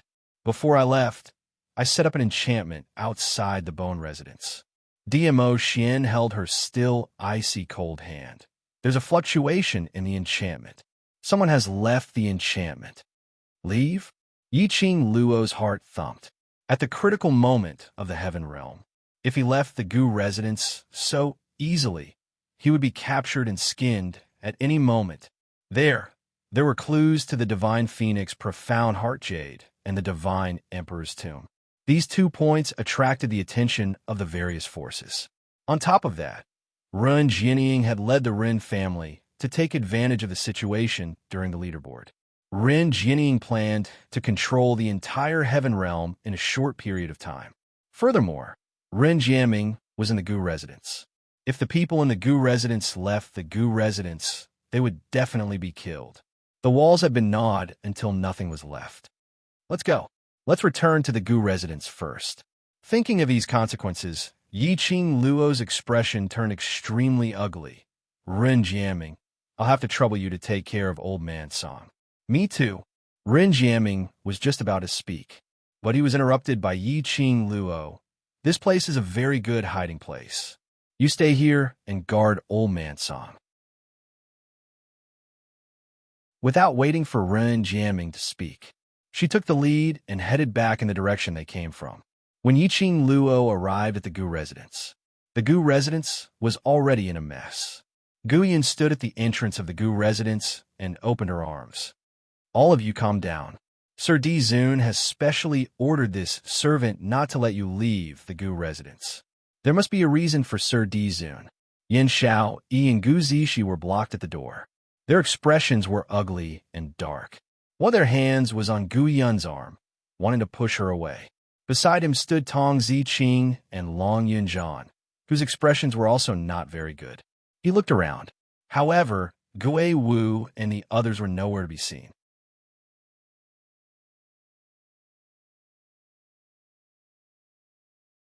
Chapter 4540. Yin Xiao, Yi, and Gu Zishi, who were struggling to rush out of the Gu residence's main door, stopped. Since the other party used such a method, then they must have set up an inescapable net, waiting for you to walk right into it. Guyan saw that she had persuaded the both of them and immediately added on. Yin Xiao, Yi, and Gu Zishi looked at each other. The expressions on their faces were complicated, as though they were forcefully suppressing the surging emotions in their chest, trying their best to calm their own emotions. Yin Xiao Yi's fingers clenched tightly as she punched the air. "Then what should we do? Don't tell me we are just going to stand here and wait." Guyan lowered her head in difficulty. "I think we should wait for the Overlord and eldest young miss to return to the residence. You also said it's an inescapable net. How could Cousin Xiao and Shang be those people's match?" Gu Zishi was panting heavily as she spoke. She paced back and forth anxiously on the spot. Her face was filled with unconcealable anxiety. "It won't happen." Yin Xiao, he took a deep breath as her voice trembled slightly. She could tell that she was restraining her own emotions. Since they used such a method to intentionally lure Qiao Jin and Huang Fusheng away, then they must have made up their minds to use them as bait to lure Qing Luo out. Yin Xiao, he wasn't sure if she was convincing herself or convincing Gu Zishi. Before Qing Luo appears, within a short period of time, their lives will absolutely not be in danger. Gu Zixi eyelashes fluttered as she opened her mouth, wanting to say something, but swallowed it down as she changed to something else. What you said is right. They will be fine, they won't. But after the both of them finished saying this sentence, but both of them fell into silence.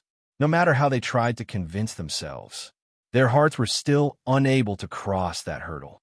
They were unable to control themselves not to worry about them. Their lives wouldn't be in danger. But the others? They were such proud people. How could they endure becoming the other party's captives? Just at this moment. What happened? Who has left the Gu residence? A clear voice sounded, as though it was faintly discernible in the air. When that voice rang, the group of people who were squeezing at the entrance with a heavy atmosphere suddenly raised their heads and looked over. A huge-tailed fox descended from the sky. Immediately after, a tall and upright DMO, Xian leapt down from the tailed fox's back. He leaned forward and hugged the other person on the fox's back. The girl's flowing red dress was like a flowing fire pouring down in torrents. When he saw that person, everyone's eyes suddenly lit up. Qing Luo. Yin Shaoyi seemed as though she had grabbed onto a life-saving straw as she dashed forward towards Yi Qing Luo. Jinzi. He has left the Gu residence. Her words were concise and comprehensive, as she swiftly told Yi Qing Luo about the matter. It was probably when the Ren family was unreasonable and tyrannical. Many families and forces chose to submit to him. Among them was the Huangfu family. Huangfu family's target had always been Yi Qing Luo. As a result, the Huangfu clan came to the Gu residence under the orders of the Huangfu clan. He didn't know what method the Huangfu clan had used. He had actually tricked those two cousins out of the Gu residence. When Xiao Jin and Huangfu Sheng were in the Bone residence, the people from the outside world couldn't do anything to them. But they left the Gu residence. How would the Huangfu clan's people possibly let them off? The more she recalled, Yin Shaoyi's anxiety grew even more. Dear, this chapter has ended. I wish you a happy reading. Big smiley face.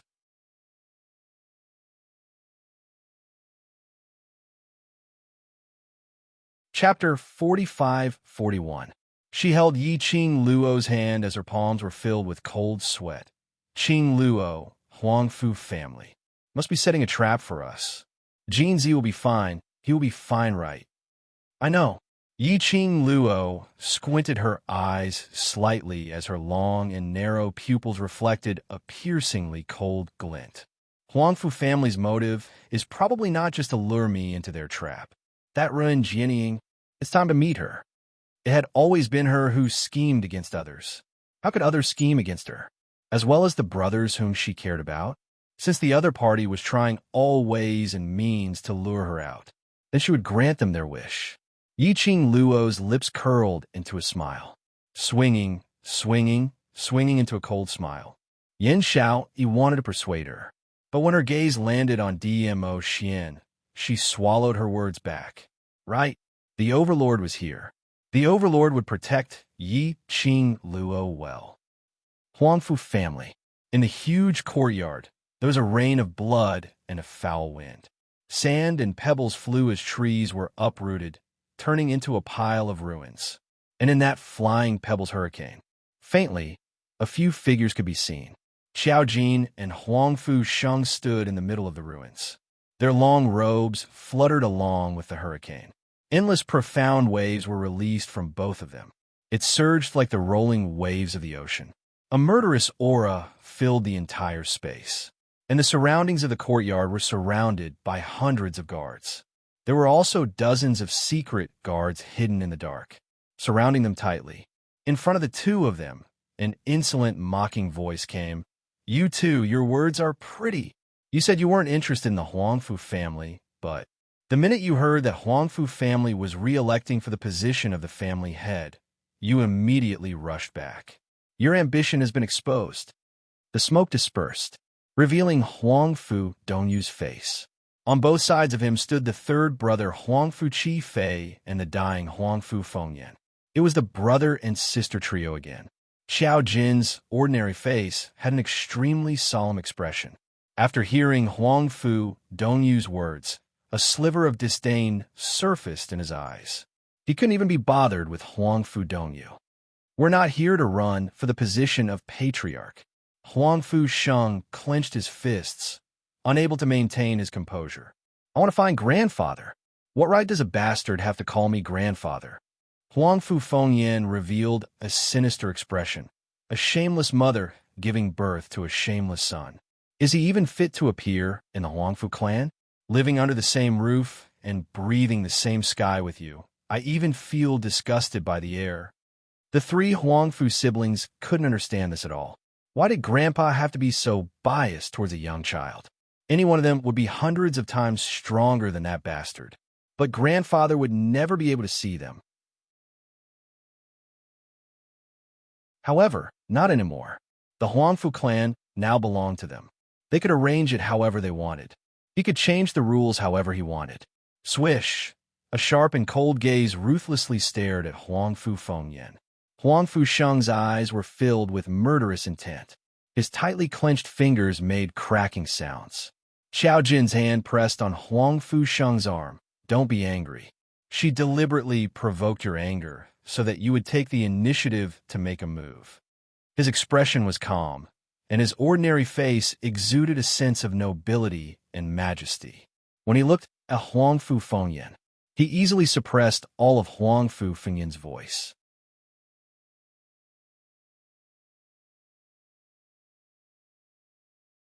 Chapter 45-42. Xiao Jin clearly did not do anything, but his aura had an aura that could suppress everything. Huang Fu Sheng's muscles were all tensed up, and there was an irrepressible anger in his emotions. But after looking down at the hand on his arm, he still suppressed his anger. Huang Fu Fengyan knew what his bottom line was. She was also very clear about what words could provoke his most direct anger. Huang Fu Fengyan mentioned his mother at this time. It was obviously intentional. If he really made a move, she would fall into the opponent's trap. Huang Fu Fengyan was frightened by Huang Fu Sheng's gaze. Her face instantly turned pale, but she forced herself to show a provocative expression. But the enraged Huang Fu Sheng only looked at her with an extremely vicious gaze and did not have the intention to make a move. Huang Fu Fengyan did not achieve her goal and was even stared at by Huang Fu Sheng's vicious gaze. There was an inexplicable feeling of strangeness. She looked at the side, at the gentle and elegant Huang Fu Chi-Fei, and her eyes were slightly in a mess. She took a deep breath, then looked at Huang Fu Sheng and continued, "Don't make it sound so nice. At the end of the day, you just want to compete for the position of the head of the Huang Fu family. But let me tell you, you are a bastard, a wild beast that has long been removed from the family tree. Both of you have no right to compete. Who cares about the competition for the position of the head of the family? I will only say it once, hand over the old man. What you want to do in the future has nothing to do with us." Xiao Jin impatiently interrupted her. Although grandfather is no longer the head of the Huang Fu family, his authority is still there. Now that the selection for the position of head of the family is imminent, grandfather naturally has to uphold justice in the Huang Fu family. Huang Fu Fengyan sneered and said, "You say that you want to see grandfather, but you just want to make use of grandfather's fondness for you to gain his support." Xiao Jin did not even bother to look at her, but stared directly at Huang Fu Dongyu and said, "Tell me directly, you specially made use of the old man to lure us here. What is your motive?" Huang Fu Dongyu placed his hands behind his back and sneered, "Naturally, I want you to never be able to return to the Huang Fu clan." There was an obvious murderous intent in his eyes. Both of you are incompatible with the Huang Fu family. Both of you don't have the right to stand in the Huang Fu family. The only way to prevent you from ever returning to the Huang Fu clan is Huang Fu Dongyu grinned, revealing a treacherous sneer as he said word by word, "Both of you die." As soon as he finished speaking, a slim and graceful figure walked out from behind the two of them. The man was dressed in black, and his black hair was tied into a simple bun, revealing his exquisite face. That person had an outstanding temperament, and his every movement was filled with nobility. Between her eyebrows, there was the beauty of a woman, as well as the sharpness of a person in a superior position. When Huangfu Sheng saw who it was, he cautiously moved closer to Qiao Jin. Ren Jianying. Yes, the person who came was the current head of the Ren family. Ren Jianying. Ren Jianying's posture was noble and arrogant. She raised her chin slightly, revealing her fair neck. Her red lips curled slightly. I have no choice. First Mistress Gu refused to leave the Gu residence. If I want to see her, I can only use this method. Although Ren Jianying was smiling. But under that smile, there was a huge turbulence. End of this chapter.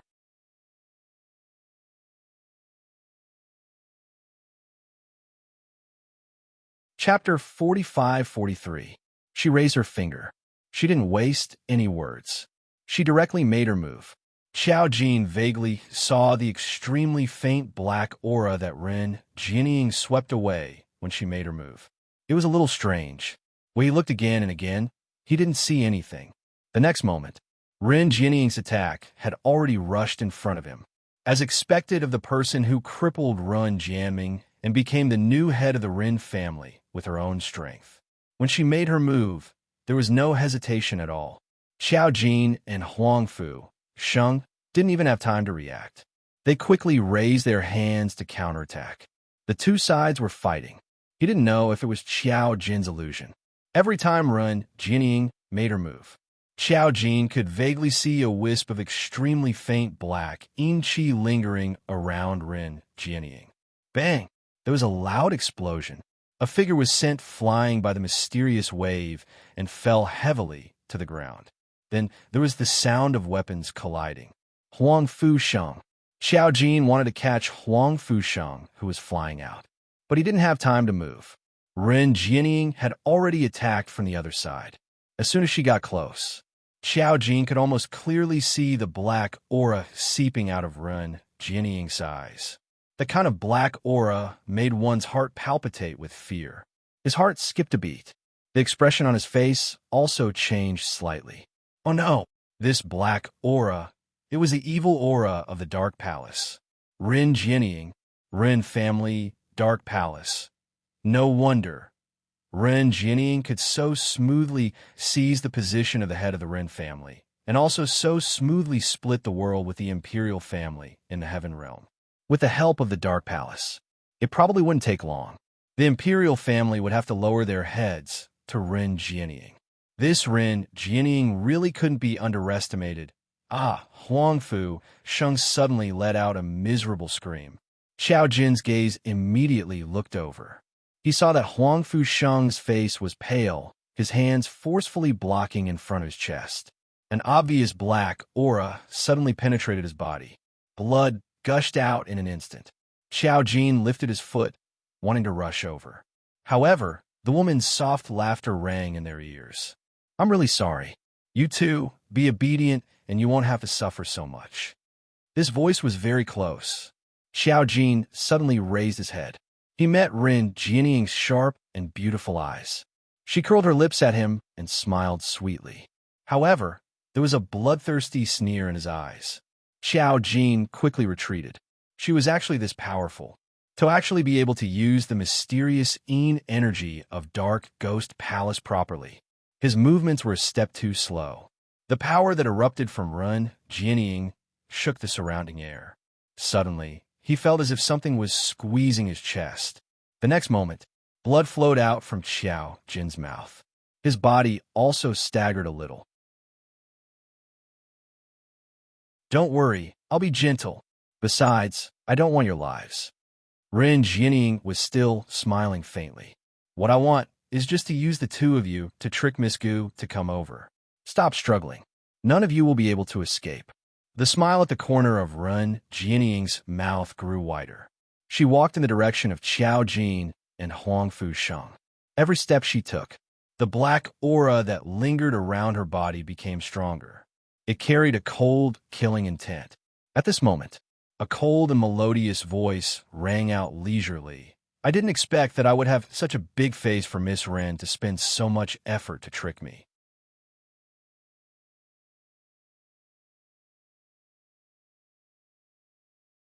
Chapter 45-44. That voice seemed to carry a smile, but it was filled with extreme chilliness. Every word and sentence could directly strike into one's heart. I'm also very curious. Is it all of us who can't escape, or eldest Miss Ren? Can't escape? The low laughter turned colder and colder. Why not? Let's give it a try. When Ren Jianying heard this voice, her expression instantly changed. But very quickly, a smile surfaced on her face. She stopped in her tracks as she looked towards the direction of the voice. She saw the horizon, from far to near, a huge nine-tailed fox descending from the sky. A fiery figure leapt down from the back of the nine-tailed fox, devastatingly beautiful, like a dream or fantasy. Eldest Miss Gu, on seeing the person, Ren Jianying's expression changed several times. She restrained the majestic, profound waves as she smiled at Yiqing Luo. It's really difficult to meet you. Yiqing Luo slowly walked towards her. Her footsteps were neither fast nor slow. The expression on her face was calm and indifferent, without much fluctuation of emotions. Eldest Miss Ren has put in so much effort just to meet me. It shows that eldest Miss Ren absolutely has true love for me. Yiqing Luo replied with a smile. Her long and narrow eyes rose, but there wasn't any warmth in her eyes. She stopped in front of Ren Jianying. The two of them exchanged glances. Both of them were grinning. In the dark, the undercurrent was surging. If I don't come, wouldn't I disappoint eldest Miss Ren? Yiqing Luo said. Ren Jianying laughed lightly. Actually, we have the same goal. Why not make a deal? Yiqing Luo raised her brows. Oh, Ren Jianying, I want Ren Jianying, and you want old Master Huangfu. How about we exchange people? Patriarch Ren. Huangfu Fengyin's expression changed as she cried out involuntarily. Grandfather cannot be handed over to them. Originally, she thought that this was a sentence that touched the heaven and earth. But immediately following that, the second half of Huangfu Fengyin's sentence came out from her mouth.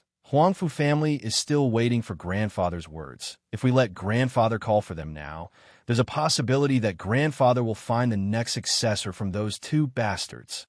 After all, there was Huangfu Jin. In the current Huangfu family, the only one who had golden pupils and was recognized by the ancestor as the successor. Whether it was the old man or the elders of the Huangfu family, they would probably choose to support Huangfu Jin because of his appearance. Most people with absolute power and strength would only be loyal to their family. That's your family's business. It has nothing to do with me.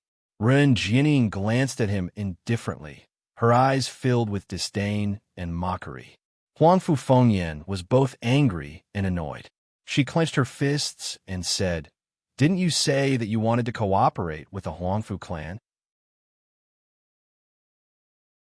You can't just care about your own interests and ignore us."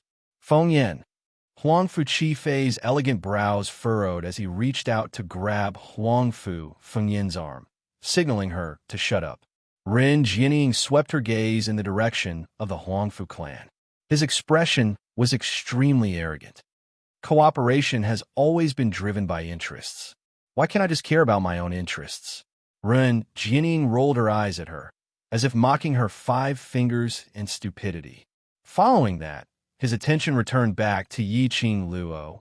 What do you think of this suggestion of mine? I feel that. There's no need. Yiqing Luo smiled as she opened her mouth. His footsteps were getting closer and closer to Ren Jianying, until he stood in front of Ren Jianying. End of this chapter.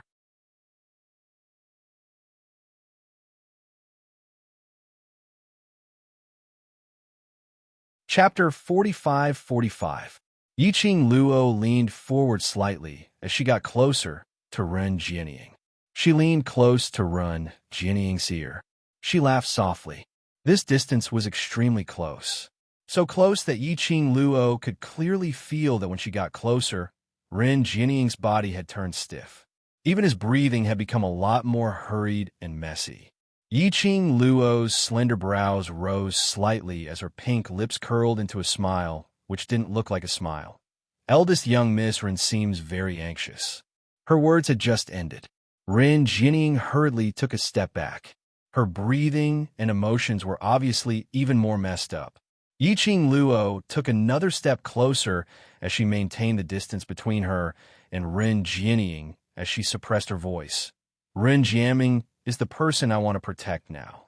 If I give him to you just because you say so, wouldn't I lose my face? The young lady's tone and voice was obviously joking. Ren Jianying was just about to open her mouth. Suddenly, she felt a chill on her neck. A ray of light flashed past her eyes. Ren Jianying lowered her eyes and saw a flame feather fan pressed against her neck. The handle of the fan had a dagger's length sharp blade as it stuck close to her skin. Ren Jianying's body turned even more stiff as even her voice had a slight change. What do you want to do? To catch the bandits, first catch the ringleader. Yiqing Luo smiled sweetly as her voice was clear and melodious, totally not looking like she was using a dagger to press against someone's neck. Ren Jianying's fingers clenched tightly as she suppressed the panic in her heart to keep herself calm.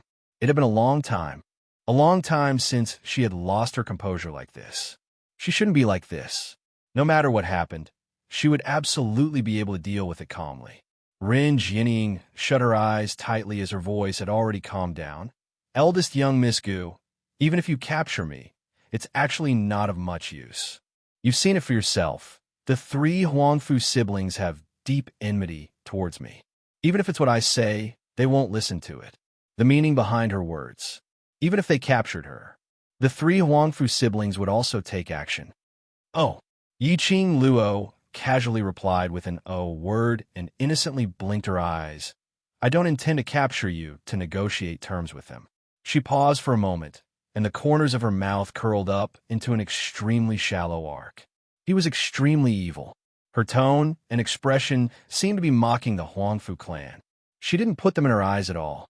That kind of ostentatious confidence made Ren Jianying feel uneasy. As expected, in the next instant, the girl moved even closer. Even a sharp blade on her neck was pressed a little closer to the skin on her neck. Call the person behind you over. Let's have a face-to-face chat for a while. Yiqing Luo raised her brows at her. Ren Jianying's expression froze. What do you mean? I don't understand what you're talking about. There are no outsiders here, so there's no need to pretend. Yiqing Luo tilted her head as she beamed. The person behind you has schemed against me for such a long time, still not intending to reveal his true face. Ren Jianying's eyelashes fluttered. Why are you asking this? I want to kill the person behind you. Yiqing Luo smiled. Ren Jianying, pausing for a moment, she shook her head. I don't have any person behind me. Everything was arranged by me alone. The number of times I've crossed hands with the Palace of Darkness is even more than the amount of salt you've eaten. Do you think I can't tell that your body has already been contaminated by the evil Yi? Yiqing Luo sneered. Do you think I can't tell that the reason why you're able to control the entire heaven realm in such a short period of time is because the Palace of Darkness made use of the evil Yi to raise your profound grade and used a forbidden curse to enhance you, which is why you could be so successful.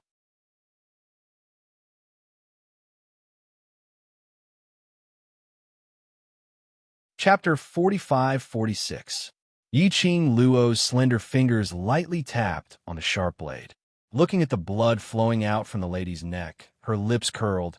Eldest young Miss Ren, aren't you afraid that, after you've lost your value, secluded Darkness Palace will directly swallow up everything that you've worked so hard for? Ren Jianying's pupils constricted. Eldest young Miss Gu also knows how to sow discord. Whether it's to sow discord or not, you know very well in your heart. Yiqing Luo shrugged. Anyway, the person who loses everything by then isn't me. Ren Jianying remained silent for a moment as her expression turned ugly. What do you mean? Yiqing Luo's long and narrow eyes curved, as her lips curled into a teasing arc. She slowly leaned closer to Ren Jianying. Her voice seemed to be bewitching, as it was suppressed to an extremely low tone. After all, secluded Darkness Palace's existence has already exceeded the boundary of your prediction, isn't it? Ren Jianying's body suddenly stiffened, as her eyes widened, staring at Yi Qing Luo in disbelief. Her eyes revealed astonishment and astonishment. Between her eyes, there were some unnecessary emotions, as the undercurrents were surging. You. Her lips trembled slightly as she wanted to open her mouth, but didn't know how to ask. In her eyes, there was an obvious hesitation. There's still a lot of things that I know. Yi Qing Luo smiled as she patted her shoulder. If I didn't guess wrongly, I should also exceed the boundary of your prediction, that category. Plus, Ren Jiaming chose me. So, you panicked, targeting the Gu residence several times, scheming against me. Trying to get rid of this unknown factor, right? Following Yi Qing Luo's words, each and every word was spat out from her mouth. Ren Jianing's face was deathly pale. That was the panic after her thoughts were exposed. That was the panic after a secret which had been hidden for many years was discovered. Yi Qing Luo had been paying attention to her expression. She was almost certain that right from the start, her guess was right. She laughed lightly as her gaze was cold and piercing. Unfortunately, this unknown factor, you can't get rid of it. Ren Jianing suddenly raised her hand as she pressed on Yi Qing Luo's wrist, which was holding the glower flame fan. She used a lot of strength. Yi Qing Luo smiled as she stared into her eyes and said word by word. In your past life, you failed because of your cowardice, and in this life, you will repeat the same mistake because of your ambition. How did you? Ren Jianing pursed her lips tightly. Even her eyes were a little scarlet. Indistinctly, a wisp of black, mysterious qi seeped out. Before Yi Qing Luo said it out, she was still hoping for a fluke. Perhaps Yi Qing Luo's words, which had a hidden meaning, was just to trick her. But now she knew.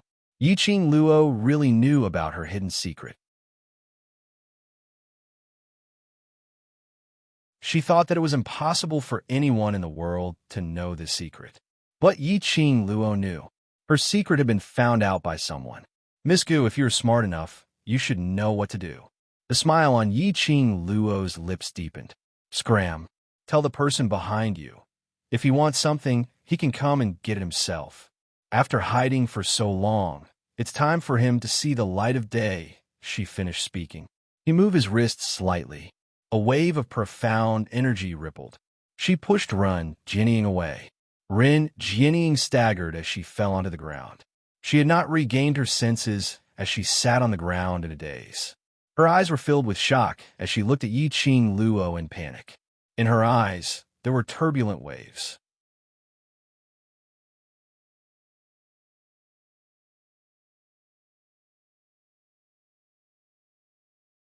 Chapter 45-47. Yi Qing Luo turned around and walked towards Xiao Jin in Huang Fusheng's direction. She put her hands behind her back and walked slowly. The expression on his face was extremely calm. Let's go. She spoke to the two. Xiao Jin took a look at Ren Jianing, who had fallen onto the ground, and looked at Yi Qing Luo, just like this. What else do you intend to do? Yi Qing Luo rolled her eyes at him. Kill Ren Jianing? Xiao Jin shrugged his shoulders. You can decide. I don't care. Yi Qing Luo walked straight ahead as she said, let Ren Jianing pass the message. An ambitious person like her, over at the secluded palace, will die sooner or later. Yushi Palace wouldn't let anyone with ulterior motives exist. Ren Jianing was obviously not a woman who would submit willingly. Now, the two sides were cooperating happily. That was because both sides could make use of each other. Ren Jianing, keeping him by her side, was like keeping a ticking time bomb. The people from the Palace of Darkness would naturally not let Ren Jianing go. There was no need for her to kill Ren Jianing. After all, she was also Ren Jiaming's sister. After all, Ren Jiaming had taken care of old man Song's body for such a long time. Even if he didn't want to give face to the monk, he still had to give face to the Buddha. So, he would give Ren Jianing's life to the Palace of Darkness. Huang Fusheng lowered his eyes in guilt. I'm sorry. I acted on my own and made you come all the way here. I understand. Yi Qing Luo waved her hand. Those who are able to cooperate with the Palace of Darkness are jackals of the same tribe. The thing that the Palace of Darkness likes to play with the most is the human heart. The only person who can make you leave the Gu residence despite knowing that the situation is dangerous is Old Master Huangfu. In the entire Huangfu clan, these two cousins only cared about Huangfu Jintian the most, something that could elicit a reaction from both of them. It could only be Huangfu Jintian. Huangfu Sheng looked in Xiao Jin's direction and hesitated for a moment before saying, Xiao Jin seems to be also because of his mother. Mother? Yiqing Luo looked at Xiao Jin. Yiqing Luo had never asked about the relationship between Xiao Jin and the Huangfu family. She had never heard Xiao Jin mention anything about his mother. The Huangfu family didn't just use Old Master Huangfu as a bargaining chip, and even dragged Xiao Jin's mother. Looks like this matter was a little complicated. Yiqing Luo walked to Xiao Jin's side and placed her hand on Xiao Jin's shoulder. Tell me what's your plan now. Yiqing Luo's voice wasn't considered soft. Not far away, the three Huangfu brothers had ugly expressions on their faces. They looked at each other, then at Ren Jianying in unison. The reason why they were here was because of the god of war. It was all because he believed Ren Jianying's words. They were relying on Ren Jianying. But now, Ren Jianying, his face was ashen and pale. His eyes stared unblinkingly at Yiqing Luo. It was as if he had suffered an extremely severe shock. Earlier, Ren Jianying was easily subdued by Yiqing Luo. Even Ren Jianying wasn't Yiqing Luo's opponent. Wouldn't that be? The expressions of the three instantly turned extremely ugly as they swiftly turned their gazes towards Xiao Jin. Yiqing Luo was asking Xiao Jin for his opinion. As long as Xiao Jin didn't pursue the matter, Yiqing Luo would definitely not make a move. But Xiao Jin, let them beg for mercy from Xiao Jin. How could they do it? For them, Xiao Jin was a child born from a lowly servant. What rights did he have to become their younger brother? And what rights did he have to become the future successor of the Huangfu family?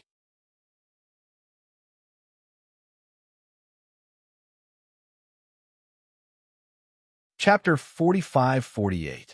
A person whom he totally disdained. Now, he actually wanted them to beg for mercy. Even if their bodies were icy cold, they could clearly feel the murderous aura raging around them. They were unable to convince themselves to open their mouths. On the other side, Xiao Jin glanced sideways as he looked at the devastatingly beautiful face, which was just inches away from him. The young lady's hand was casually placed on his shoulder. The corners of her lips were curled into a teasing arc. Apparently, she had intentionally raised her volume when she asked that question earlier, intentionally stirring up panic in the Huangfu family. Xiao Jin merely shot a glance and took a step back, widening the distance between him and Yiqing Luo. He raised his hand and patted his own shoulder as his deep eyes looked towards the horizon, at that huge nine-tailed fox who was standing in the sky. I still want to live a little longer. Just say what you want, don't touch me. At the instant when Yiqing Luo's arm rested on his shoulder, Xiao Jin felt that his back was about to be pierced into a hornet's nest by some kind of emotion. The overlord was still by the side. Did Yiqing Luo want him to die? Yiqing Luo smiled as she waved her hand. At most he would use his eyes to stare at you, but he wouldn't dare to really do anything to you.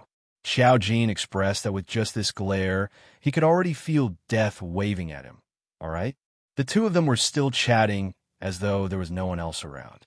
This was simply belittling the surrounding group of people into dregs. The three Huangfu siblings' expressions turned uglier by the minute. Finally, unable to tolerate it any longer, Huangfu Fengyan's fingers clenched tightly as she stared at Yiqing Luo with a venomous gaze. Huangfu Jin, if you touch us, you should know the consequences. Xiao Jin and Yiqing Luo were talking. Their voices suddenly stopped. Their gazes turned towards Huangfu Fengyan. His ordinary face, under the piercingly cold eyes, actually appeared a bit strange and treacherous. Huangfu Fengyan was so shocked that her face turned pale, but she still forced herself to continue speaking. We can't touch old master, but we can still touch your mother. If you don't persuade Yiqing Luo, if anything happens to us, we will return it to your mother 100 times. You can try. Let's see how long the old man can protect your mother. As Huangfu Fengyan spat out the words one by one, the crowd was stunned. The air around Xiao Jin seemed to have condensed into frost. The emotions in the depths of his eyes were dark. Like a whirlpool, it was as if it wanted to devour everything. This was the first time Yi Qing Luo saw Xiao Jin's emotions fluctuating so much. What are you staring at?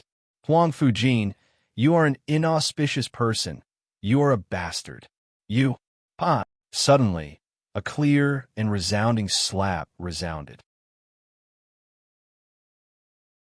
The sound of the slap was so crisp that it almost echoed throughout the entire space. Huangfu Fengyan, your mouth is so dirty. Do you want me to help you wash it? A woman wearing a blue dress appeared. The woman held a crescent-shaped scythe that shone with black light. When Xiao Jin saw the person who had arrived, the icy cold expression on his face instantly dissipated. The people who came were Yin Xiao, Yi, and Gu Zishi, who had followed behind Yi Qing Luo and finally managed to catch up. Yin Xiao strode over to Xiao Jin's side, blocking him behind her. Following that, she stabbed the black scythe into the ground as she sneered at Huang Fengyan. If you dare to scold one more time, I'll cut off your tongue in minutes. That slap made half of Huang Fengyan's ears buzz. The scorching pain made her unable to open her mouth to speak. The moment she moved, it affected her muscles. It was so painful that it tore her heart apart.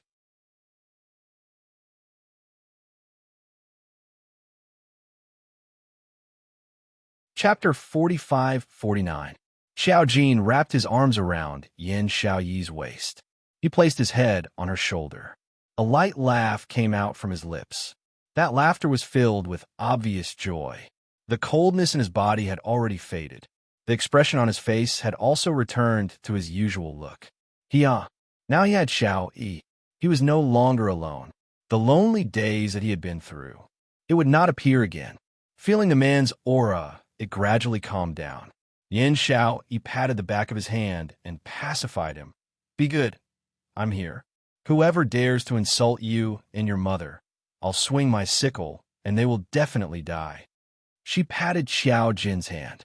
Then she raised her head and looked towards the direction of the 3 Huangfu siblings, as one of the 4 heavenly families. Now that the Ren family has power in the heaven realm, your Huangfu family has to rely on the powerhouses who were once on equal footing to survive. No wonder you're not able to become the next successor of the Huangfu family. This sentence made the 3 Huangfu siblings' faces turn gloomy. Trying to use Jin's mother to threaten Jin? Go ahead and try. As long as you dare to touch Jin's mother, we will absolutely kill you directly.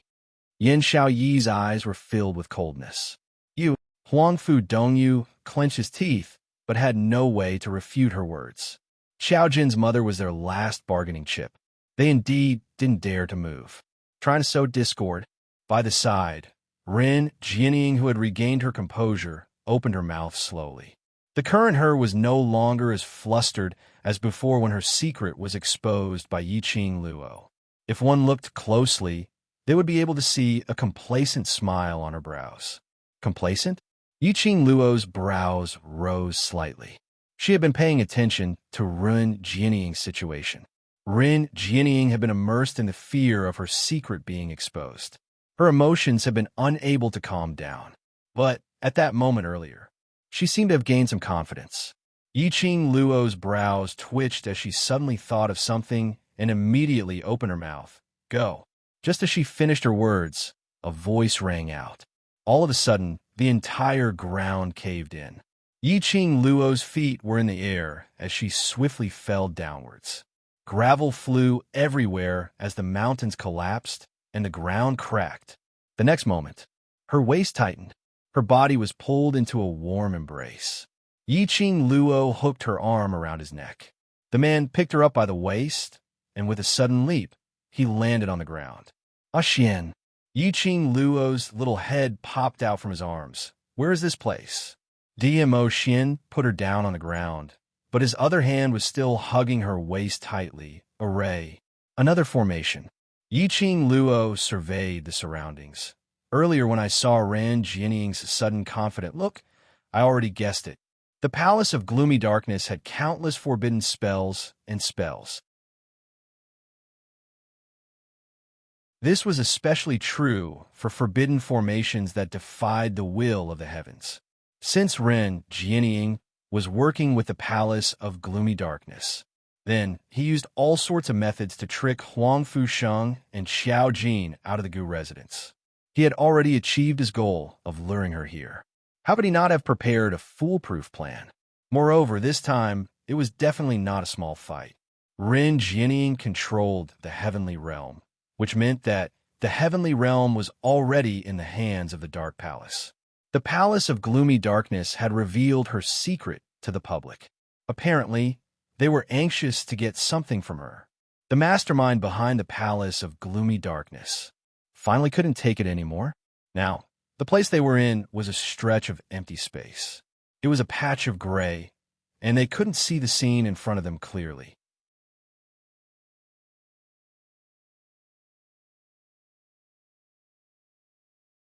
Chapter 45-50.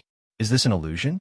Yiqing Luo couldn't see the surroundings clearly, so she retracted her vision and raised her head to look at DMO Xian. If this is an illusion, then are you real or fake? DMO Xian's wrist, which was locked on her waist, suddenly tightened. He pressed her petite body firmly into his arms.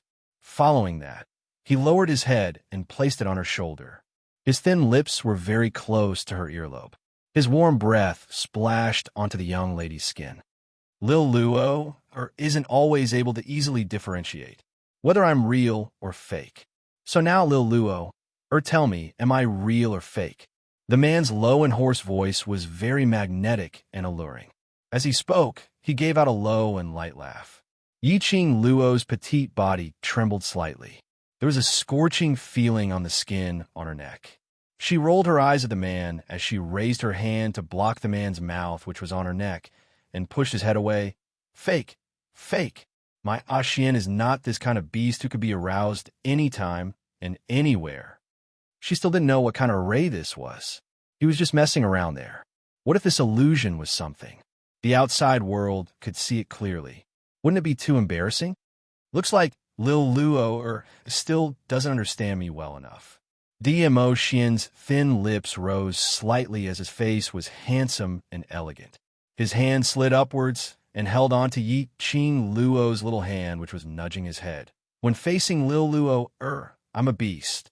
Yiqing Luo. She admitted defeat. She slapped away DMO Xian's messing around hand.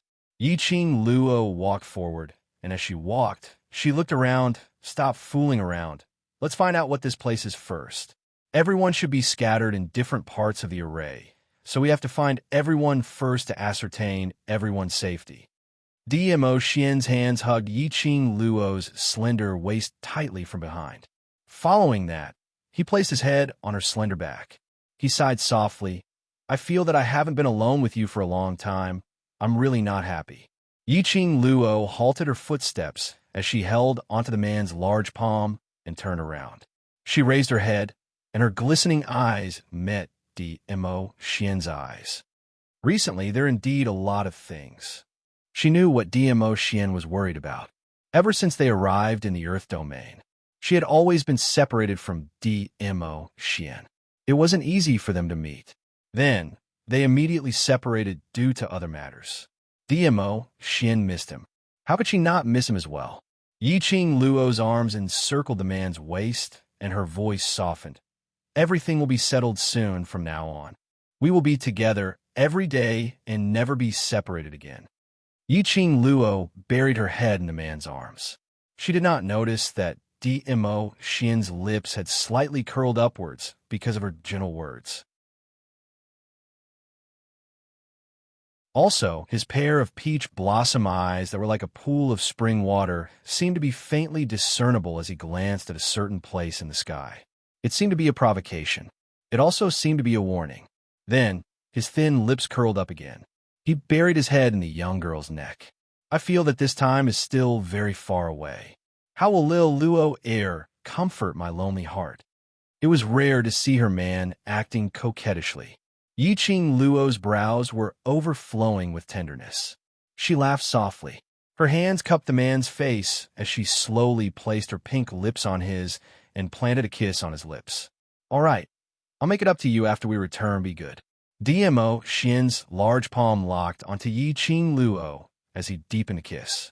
His peach blossom eyes were filled with smiles. End of this chapter.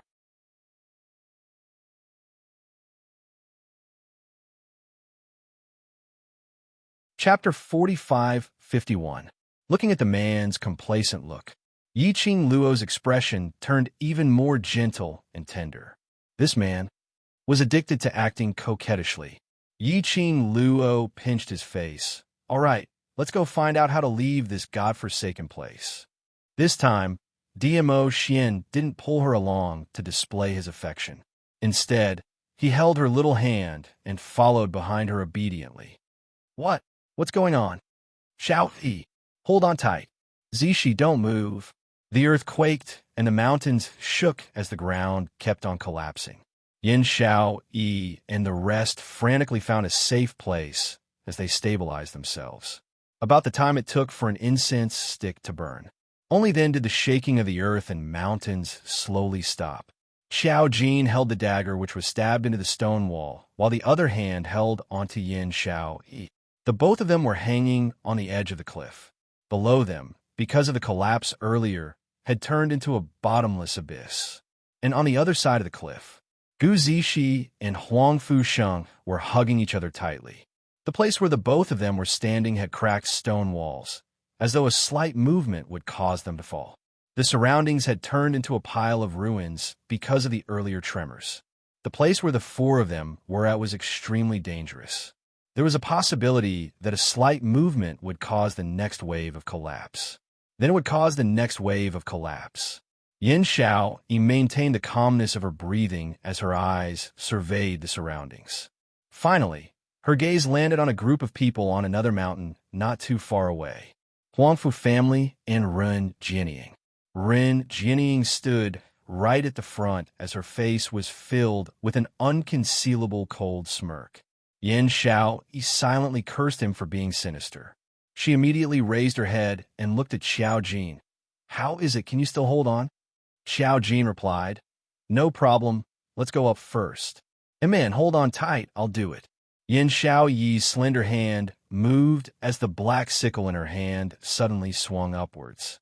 The black sickle blade swept past as a blue light floated, only to see the black sickle blade piercing into the highest rock wall. The gravel rolled down with a crashing sound, as though it was about to collapse for the second time because of the black sickle blade's collision. The both of their bodies started to fall bit by bit. Crack! There was a slight noise. It seemed like the black scythe blade was stuck somewhere on the rock wall. The moment Xiao Jin's dagger, which was supporting the weight of two people, lost its strength due to the crack in the rock wall. Both of their bodies were entangled by a blue ribbon that the blade of the black scythe had drawn. The other side of the ribbon was wrapped around the black scythe blade. He steadied himself in midair. The two of them took a deep breath and followed the ribbon to the edge of the cliff.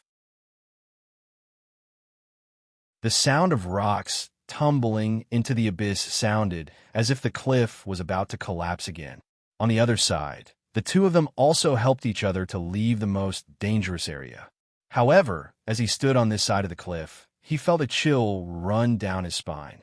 The four of them still did not dare to act rashly. The four of them surveyed their surroundings, then looked at the group of people on the opposite hill. His expression changed slightly. "Where are Qing Luo and Overlord? Why don't I see them?" Earlier, I seem to have seen the Overlord charging towards Luo. Gu Zishi was searching the surroundings as she said, "It should be the Overlord bringing Luo to some safe place. The Overlord has Little Nine. Qing Luo also has Chi Chi and the rest, so they should be fine." The few of them looked at the mountaintop in front and immediately leapt up, heading towards the direction of Ren Jianying and the rest. Ren Jianying and the rest's faces were filled with complacency. They still want to look for Yi Qing Luo. They probably don't know that Yi Qing Luo has already been sent to another space by our palace lord. Huangfu Fengyan laughed complacently. Add bookmark for easier reading.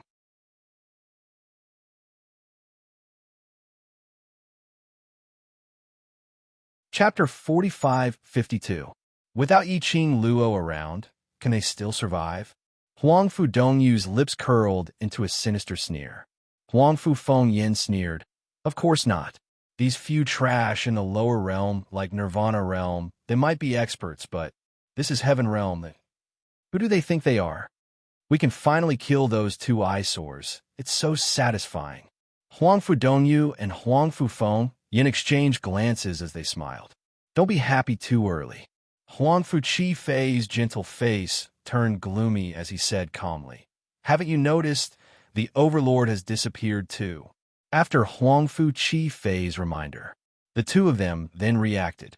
Yiqing Luo wasn't the only one who disappeared in the quake. There was also the Overlord. Huangfu Fengyan's complacent smile froze on her face. She clenched her fists tightly as she gritted her teeth in anger. That woman, what's so good about that woman? The Overlord is actually so protective of her. With the Overlord following her, even if it's that array, there's no way to kill that woman. That's right. Who said we're going to kill her? Ren Jianying sneered as she raised her chin. Her half-squinted, beautiful eyes flashed past a trace of ruthlessness. Even if the Overlord entered the array, as long as the Palace Lord isn't willing to let them out, there's no way they can leave that space. As she said that, she smiled as she looked toward a certain direction behind the crowd. There sat a tall figure dressed in a black robe, entirely shrouded in darkness. He held a bronze mirror in his hands. Both eyes were staring at the bronze mirror without blinking. Wisps of black aura constantly lingered around his body, rolling and surging. When Ren Jianying looked at that person, a pair of beautiful eyes revealed a faintly discernible charm. Her lips curled into a smile. Her condition was excellent, perfect. It made her exquisite and beautiful face look even more beautiful and dazzling. Anyone could see that. Ren Jianying was interested in him. However, the man who was stared at by such a beautiful lady with an inviting gaze full of tender feelings didn't even raise his head as his gaze was fixed on the bronze mirror, as if he had seen something. Under the black robe, the pair of sinister black eyes were instantly covered with frost.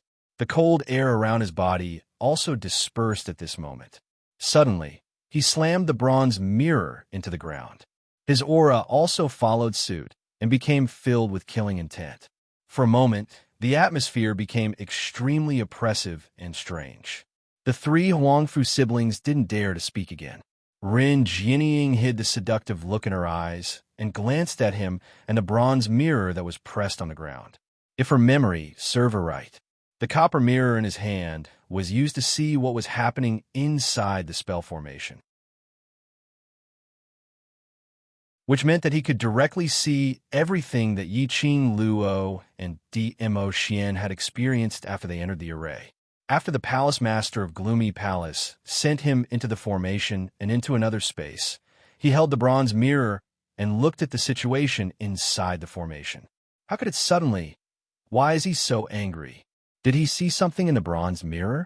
Why do I feel like this Palace Lord of Secluded Darkness Palace was extremely concerned about that young lady called Yiqing Luo? At the thought of this, a trace of unwillingness flashed across Ren Jianying's eyes. She was interested in the Palace Lord of Secluded Darkness Palace, because she felt that, in this world, only someone like the Palace Lord of Secluded Darkness Palace, someone with status and identity, was worthy of her. She was merely working together with the Palace Lord of Secluded Darkness Palace, tasting some benefits from the Palace Lord.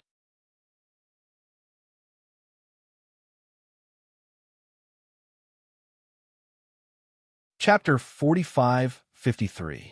If she could be with the Palace Master of Secluded Darkness Palace, she became the mistress of the Palace of Abyss.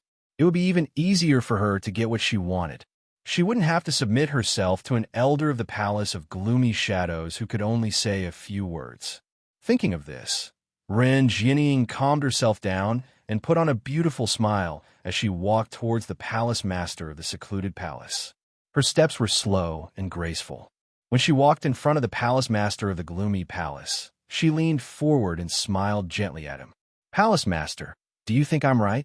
When Ren Jianying leaned forward, her shiny black hair cascaded down. The fragrance of a woman seeped into the nose of the palace master of gloomy palace. There were even a few strands that landed on the back of the man's hand. The palace master of the Netherworld Palace frowned and looked up. Under the black robe, his pitch-black eyes stared coldly at Ren Jianying. The emotions in his eyes were extremely calm. There was not the slightest fluctuation. "Get out of my way," he said, his voice cold and authoritative. Ren Jianying's smile froze on her face. But very quickly his smile returned, and he slowly straightened his body, putting some distance between them. She then asked with a smile, "Palace Master, do you think I'm right?" The eyes of the Palace Master of the Netherworld Palace were indifferent as he asked word by word. "What did you say?" Ren Jianying, his face contorted in embarrassment. She tried her best to please him. He didn't even notice her. Ren Jianying took a deep breath as she maintained her smile. "I've told Huang Fu and the other young masters and young miss that as long as Palace Lord refuses to release them, Yiqing Luo and the Overlord will not be able to escape from that array, right?" She paused and then continued. "Palace Master, your formation is the best in the world. Even venerable sovereigns are no match for you." The eyes of the Palace Master of the Netherworld Palace dimmed. He hung his head again. He shifted his gaze away from Ren Jianying and stared unblinkingly at the bronze mirror on the ground. His aura became much colder. Ren Jianying was very sensitive to other people's emotions. Naturally, he felt the flames on the body of the palace head getting colder and colder. She hurriedly changed the topic. "Palace Lord will definitely be able to achieve your wish, but those two from Huangfu family are here, and they seem to have sensed that Yiqing Luo's disappearance is related to us. I wonder how Palace Lord is going to deal with those 4 people. My wish has been fulfilled." The voice of the Palace Master of Netherworld Palace was a little low. He gently placed his hand on the back of the bronze mirror. His tone was filled with disappointment. He was afraid that he would never be able to fulfill his wish in this lifetime. He suppressed the unnecessary emotions that he shouldn't have and followed Ren Jianying's words to look forward. On the other side, Yin Xiao, Yi, and the other 3 had already landed on the mountain that they were on. Yin Xiao, Yi wielded the black scythe and charged over aggressively. It was as if they were going to fight. The pupils of the Palace Master of the Netherworld Palace constricted. How to deal with them? They were the people whom Yiqing Luo valued the most. If they were hurt, Yiqing Luo would be upset, especially when the people who hurt them were his men. Those 2 young masters from the Huangfu family, Palace Lord had previously promised to hand them over to the Huangfu family to deal with. Those 3 are now waiting for Palace Lord's opinion. Ren Jianying sensed the hesitation in the Palace Master of the Netherworld Palace. She smiled and reminded gently, "Listen to Palace Lord's words." The Palace Master of the Netherworld Palace's eyes wavered even more.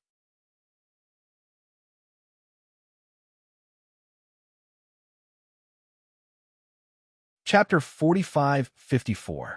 After some time, his fingers suddenly clenched tightly. The bronze mirror on the ground was once again held in his palm. He spoke calmly, "Up to you." Ren Jianying's red lips rose as her voice turned coquettish. "Then I shall make this decision on behalf of Palace Lord." The Palace Lord's gaze fell back onto the bronze mirror as he didn't bother about Ren Jianying. Ren Jianying, who didn't get any response, flashed past her eyes with a sliver of embarrassment and humiliation. But she didn't reveal any of it on her face. Instead, she smiled and bowed towards him as she turned around and returned to the front of the 3 Huangfu siblings.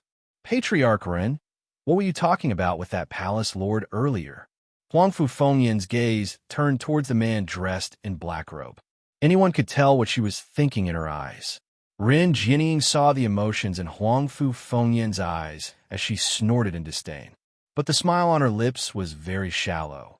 Nothing much, just asking Palace Lord how he intends to deal with those 4 people. After all, they are Yiqing Luo's good brothers. What did Palace Lord say? Huangfu Fengyan's expression changed slightly when she heard that. She knew the Palace Lord's feelings towards Yi Qing Luo. If it was because of Yi Qing Luo's relationship with Palace Lord. But if he didn't let them do anything to Huangfu Sheng and Huangfu Jin, they really didn't dare to act rashly. Ren Jianying's eyelids drooped slightly as she seemed a little shy and sweet. Palace Lord said, "Everything is up to me." Huangfu Fengyan's expression froze as her eyes were filled with disbelief. Ren Jianying's intention was extremely obvious. Coupled with her shy and timid expression, Chu Yunxing couldn't help but sigh. It was hard not to misunderstand. But wasn't that Palace Lord of Seclusion Palace in love with Yi Qing Luo? Palace Lord really dotes on Patriarch Run. Huangfu Chi Fei suddenly stood in front of Huangfu Fengyan as he gave an elegant smile. I wonder, how does Patriarch Ren wish to deal with those 4 people? Ren Jianying arrogantly raised her chin as her brows were filled with cold arrogance. Since I promised you on behalf of Seclusion Palace that I will let you deal with those 2 Huangfu bastards, I will keep my promise. Huangfu Fengyan felt that something was amiss. She frowned and said, Ren family head, are you sure Palace Mistress really? She had yet to finish her words. Huangfu Qifei pressed down hard on her arm.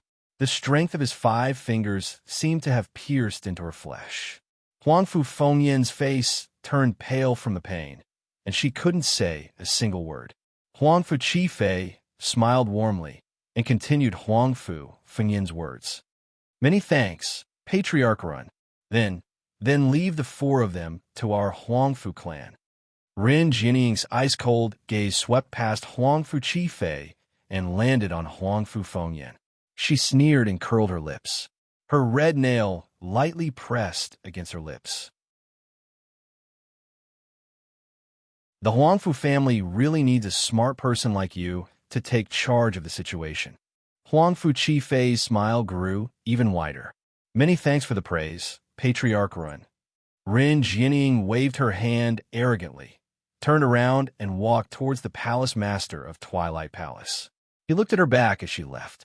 Huangfu Fengyan's expression was extremely ugly as she bit her lower lip and asked softly, Third brother, what do you mean by this?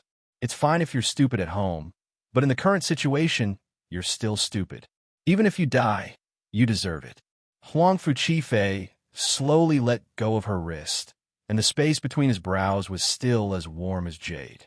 But the words that came out of his mouth were bone-chilling.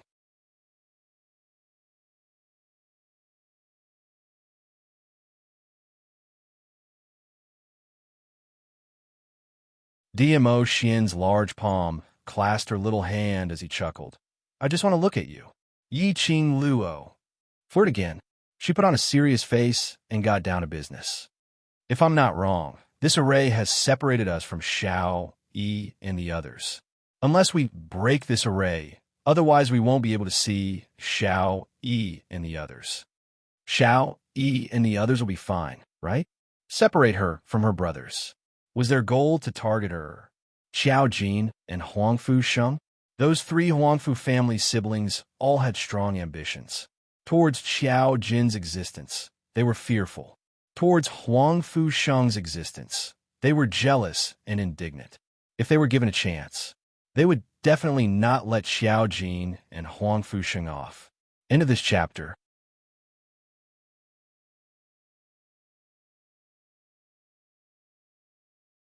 Chapter 45-56. That you can rest assured. DMO Xian raised his hand and smoothed out Yi Qing Luo's creased brows.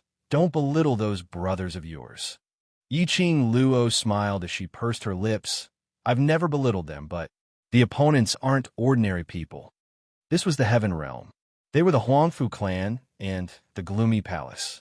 That Gloomy Palace had been jumping up and down for such a long time. It wasn't just her that couldn't handle it.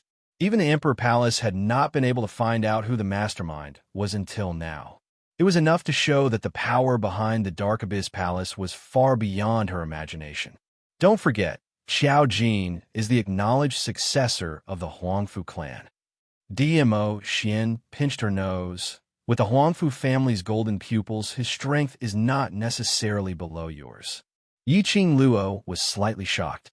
DMO Xian rarely praised someone.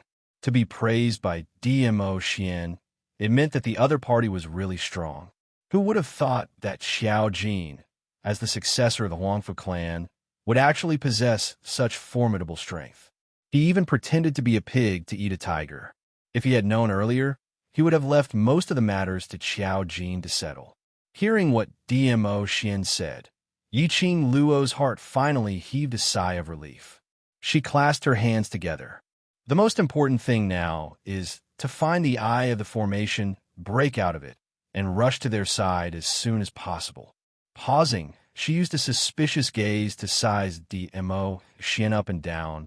Don't tell me you know the method to break the array, but refuse to tell me. In all honesty, I really don't know. DMO Xian put on an innocent face and shook his head sincerely. Yiqing Luo stared at him suspiciously for quite a while. Scheme didn't find anything. She almost lost herself in his charms. Yiqing Luo retracted her gaze and pressed her hand on his elegant face. I'll trust you one more time. Let's go look for the array eye. DMO Xian laughed lowly. A warm breath sprayed on her palm. They were like feathers, tickling her heart. Yiqing Luo moved her hand away and pressed her palm on his chest, rubbing it hard. She rubbed the itch in her palm onto his body. She glared at the man, warning him not to tease her again. Then, he turned his gaze to the surroundings. The Palace of Gloomy Shadows had specially separated her from Yin Xiao, Yi, and the rest. There must be a reason. He wanted to trap her in the formation. Or was he trying to achieve something through this formation? Upon closer inspection, in this empty space, the surroundings seemed illusory, but vaguely, there were strands of black aura lingering around. But the black gas as it approached the two of them. However, he avoided the two of them and brushed past them. Originally, Yiqing Luo didn't pay much attention to those black qi fluctuations. However, she suddenly thought of something. He stared unblinkingly at the black aura floating in the air.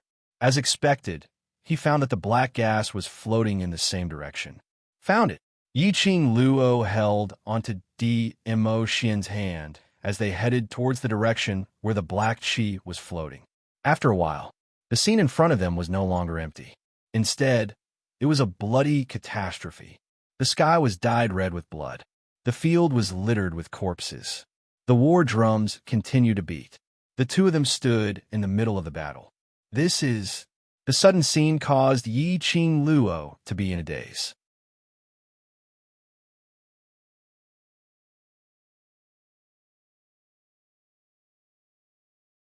Chapter 45-57. But their position wasn't very good. There were people in all directions. Blood splattered. The corpses fell. Only by flying up into the sky could they avoid being accidentally injured by the soldiers. But what made Yiqing Luo astonished was they didn't evade, whereas the weapons in the soldiers' hands directly pierced through their bodies, slashing towards the soldiers at the side. Yiqing Luo's evading action stopped just like that. She tried to stretch out her hand towards those soldiers. After waving it for a while, indeed, it didn't affect the soldiers at all. The battle was still ongoing. The both of them seemed like a transparent existence. No one could see them. This should be a mirage. DMO Xian held her little hand tightly. Follow me closely. Be careful. Yiqing Luo nodded. A sudden scene of the battlefield. Who knew what tricks were they playing? But don't you feel that this battle looks like a battle between cultivators? Yiqing Luo felt a little strange. The sky above the battlefield rippled with layers of profound waves. The soldiers were using their profound energy, attacking each other. The corpses were in an extremely horrifying state. DMO Xian looked at the huge battlefield in front of him as he nodded slightly. This should be a battle between cultivators, and I don't know if it's an illusion, but I feel that this scene is exceptionally familiar. Familiar? Yiqing Luo's brows creased slightly as her gaze swiftly swept across the surroundings. This battle actually made Xian feel familiar? Could it be that? He had participated in this battle before. This way, let's go. DMO Xian pulled her as he headed towards the battlefield. His footsteps were a little messy. The hand which held Yi Qing Luo's hand slightly increased the strength. Yi Qing Luo pursed her pink lips as she looked at the man's back view. Her fingers also tightened as she held his hand as she quietly followed behind him. Just at this moment, suddenly on the battlefield, a violent gale arose, lightning flashed, and thunder roared. The darkness corroded, as though it was going to swallow the entire battlefield. While the soldiers were panicking, another burst of fiery, profound wave as it spread in all directions. That dazzling red glow, like a blazing inferno. In an instant, it intertwined with that darkness. Immediately following that, Yi Qing Luo saw an extremely familiar figure appearing on the horizon. That person was dressed in a blazing red robe, and his aura was disdainful. A red veil covered half of her face. The only thing that was revealed was a pair of beautiful eyes that shone with a captivating light. Yi Qing Luo's pupils constricted abruptly. God Emperor's Emperor, yes. The woman in red was Fengge. She would never remember wrongly. Why did she see Fengge in the illusion of this battlefield? Hadn't she already left the barbaric Bloodbone King's memory space? Fengge continued to release dazzling, profound light. It suppressed the wave after wave of darkness. The battle was quite exciting. Yi Qing Luo was puzzled. He kept staring at Fengge, sizing her up. She wanted to ask DMO Xian, but she discovered that DMO Xian's eyes were staring at Fengge without blinking. His eyes were deep and dark, unable to see through his emotions. But Yi Qing Luo could feel it. DMO Xian's current mood was obviously not the same as usual. She thought about it. She still did not open her mouth to disturb DMO Xian. The killing on the battlefield continued. Both sides fought for an unknown period of time. The scene in front of their eyes suddenly changed. That valiant-looking Fengge who was still on the battlefield earlier was now lying weakly on the bed. That face, which was extremely similar to Yi Qing Luo, was deathly pale. There wasn't any spirit in his eyes.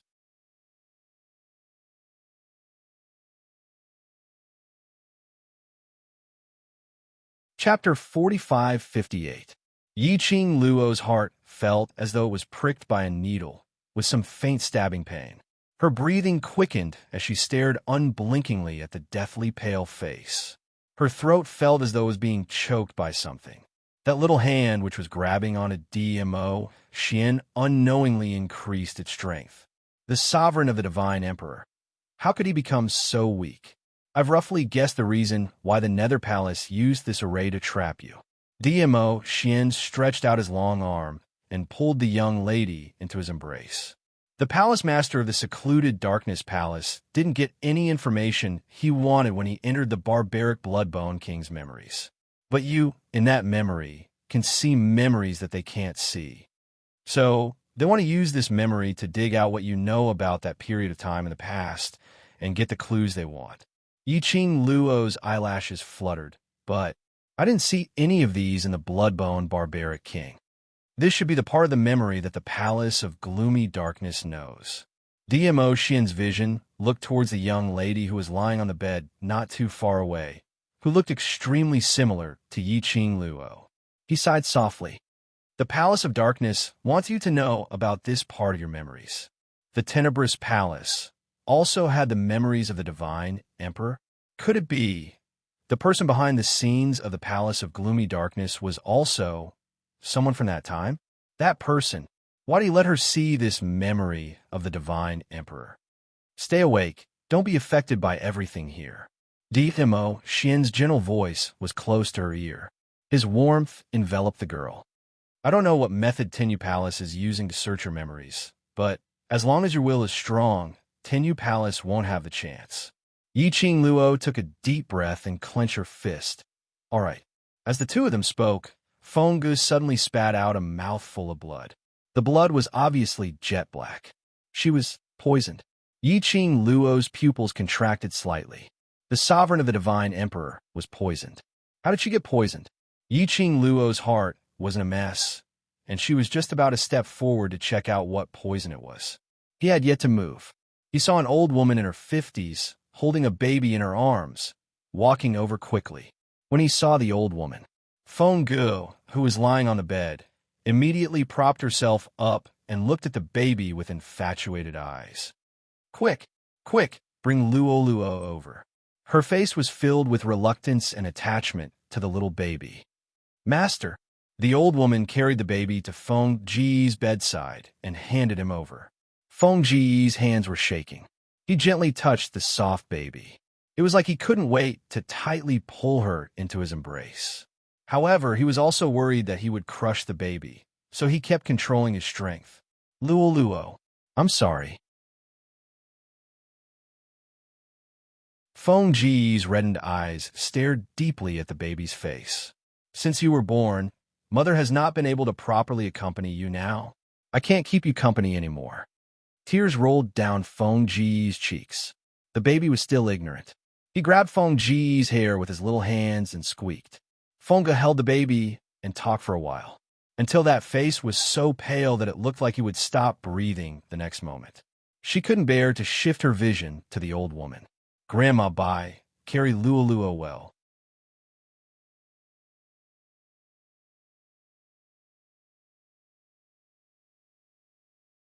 Chapter 45-59.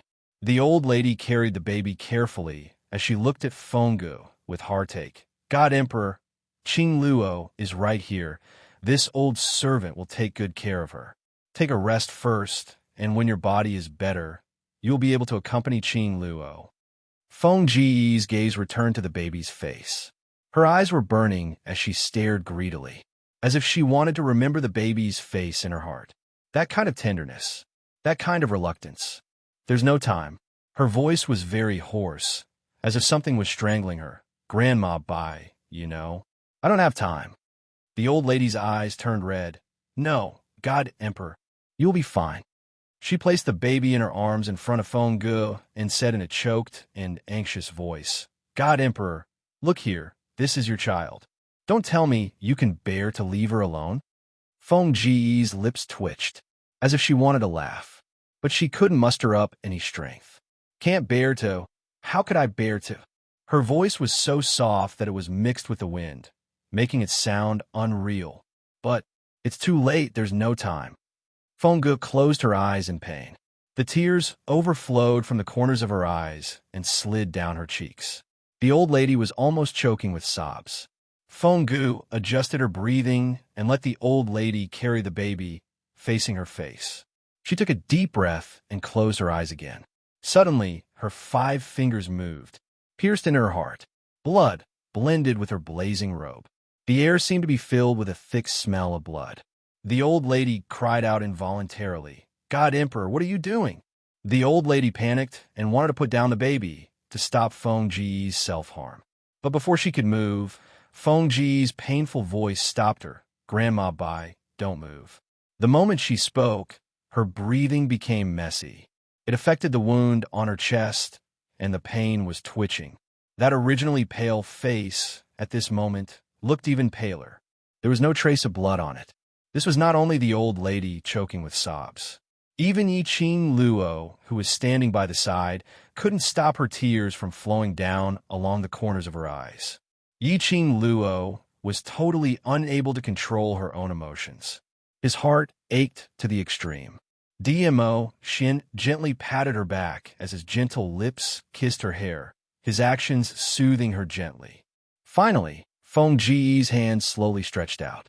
On her palm, there was a sparkling paste with blood on it. It was shaped like a heart. It shone with the flowing light of profound waves. When the old woman saw the thing in Feng Ji's palm, her face immediately turned pale. Divine Emperor, what are you doing? This is your profound heart jade. In this world, there are only 2 divine phoenix profound heart jades. Feng Ji's voice was barely audible. It was hard for him to even make a sound. One is in Qing Luo's body, and the other is mine. By Mama, I'm very clear about my own situation. I can't continue to accompany her. This is the only thing I can do, and also something I must do. Feng Ji's voice was getting weaker and weaker. Even the sound of his breath was a little erratic. She flipped her palm. That blood-stained, profound jade heart was surrounded by a profound wave. Endless profound waves lingering around. Tightly, quickly, and orderly, they rushed into the baby's body. The dazzling, profound light filled the entire room. You're tuning in to the Romance Rendezvous YouTube channel. We're so grateful for your support, and don't forget to subscribe to join us on this incredible journey through captivating stories.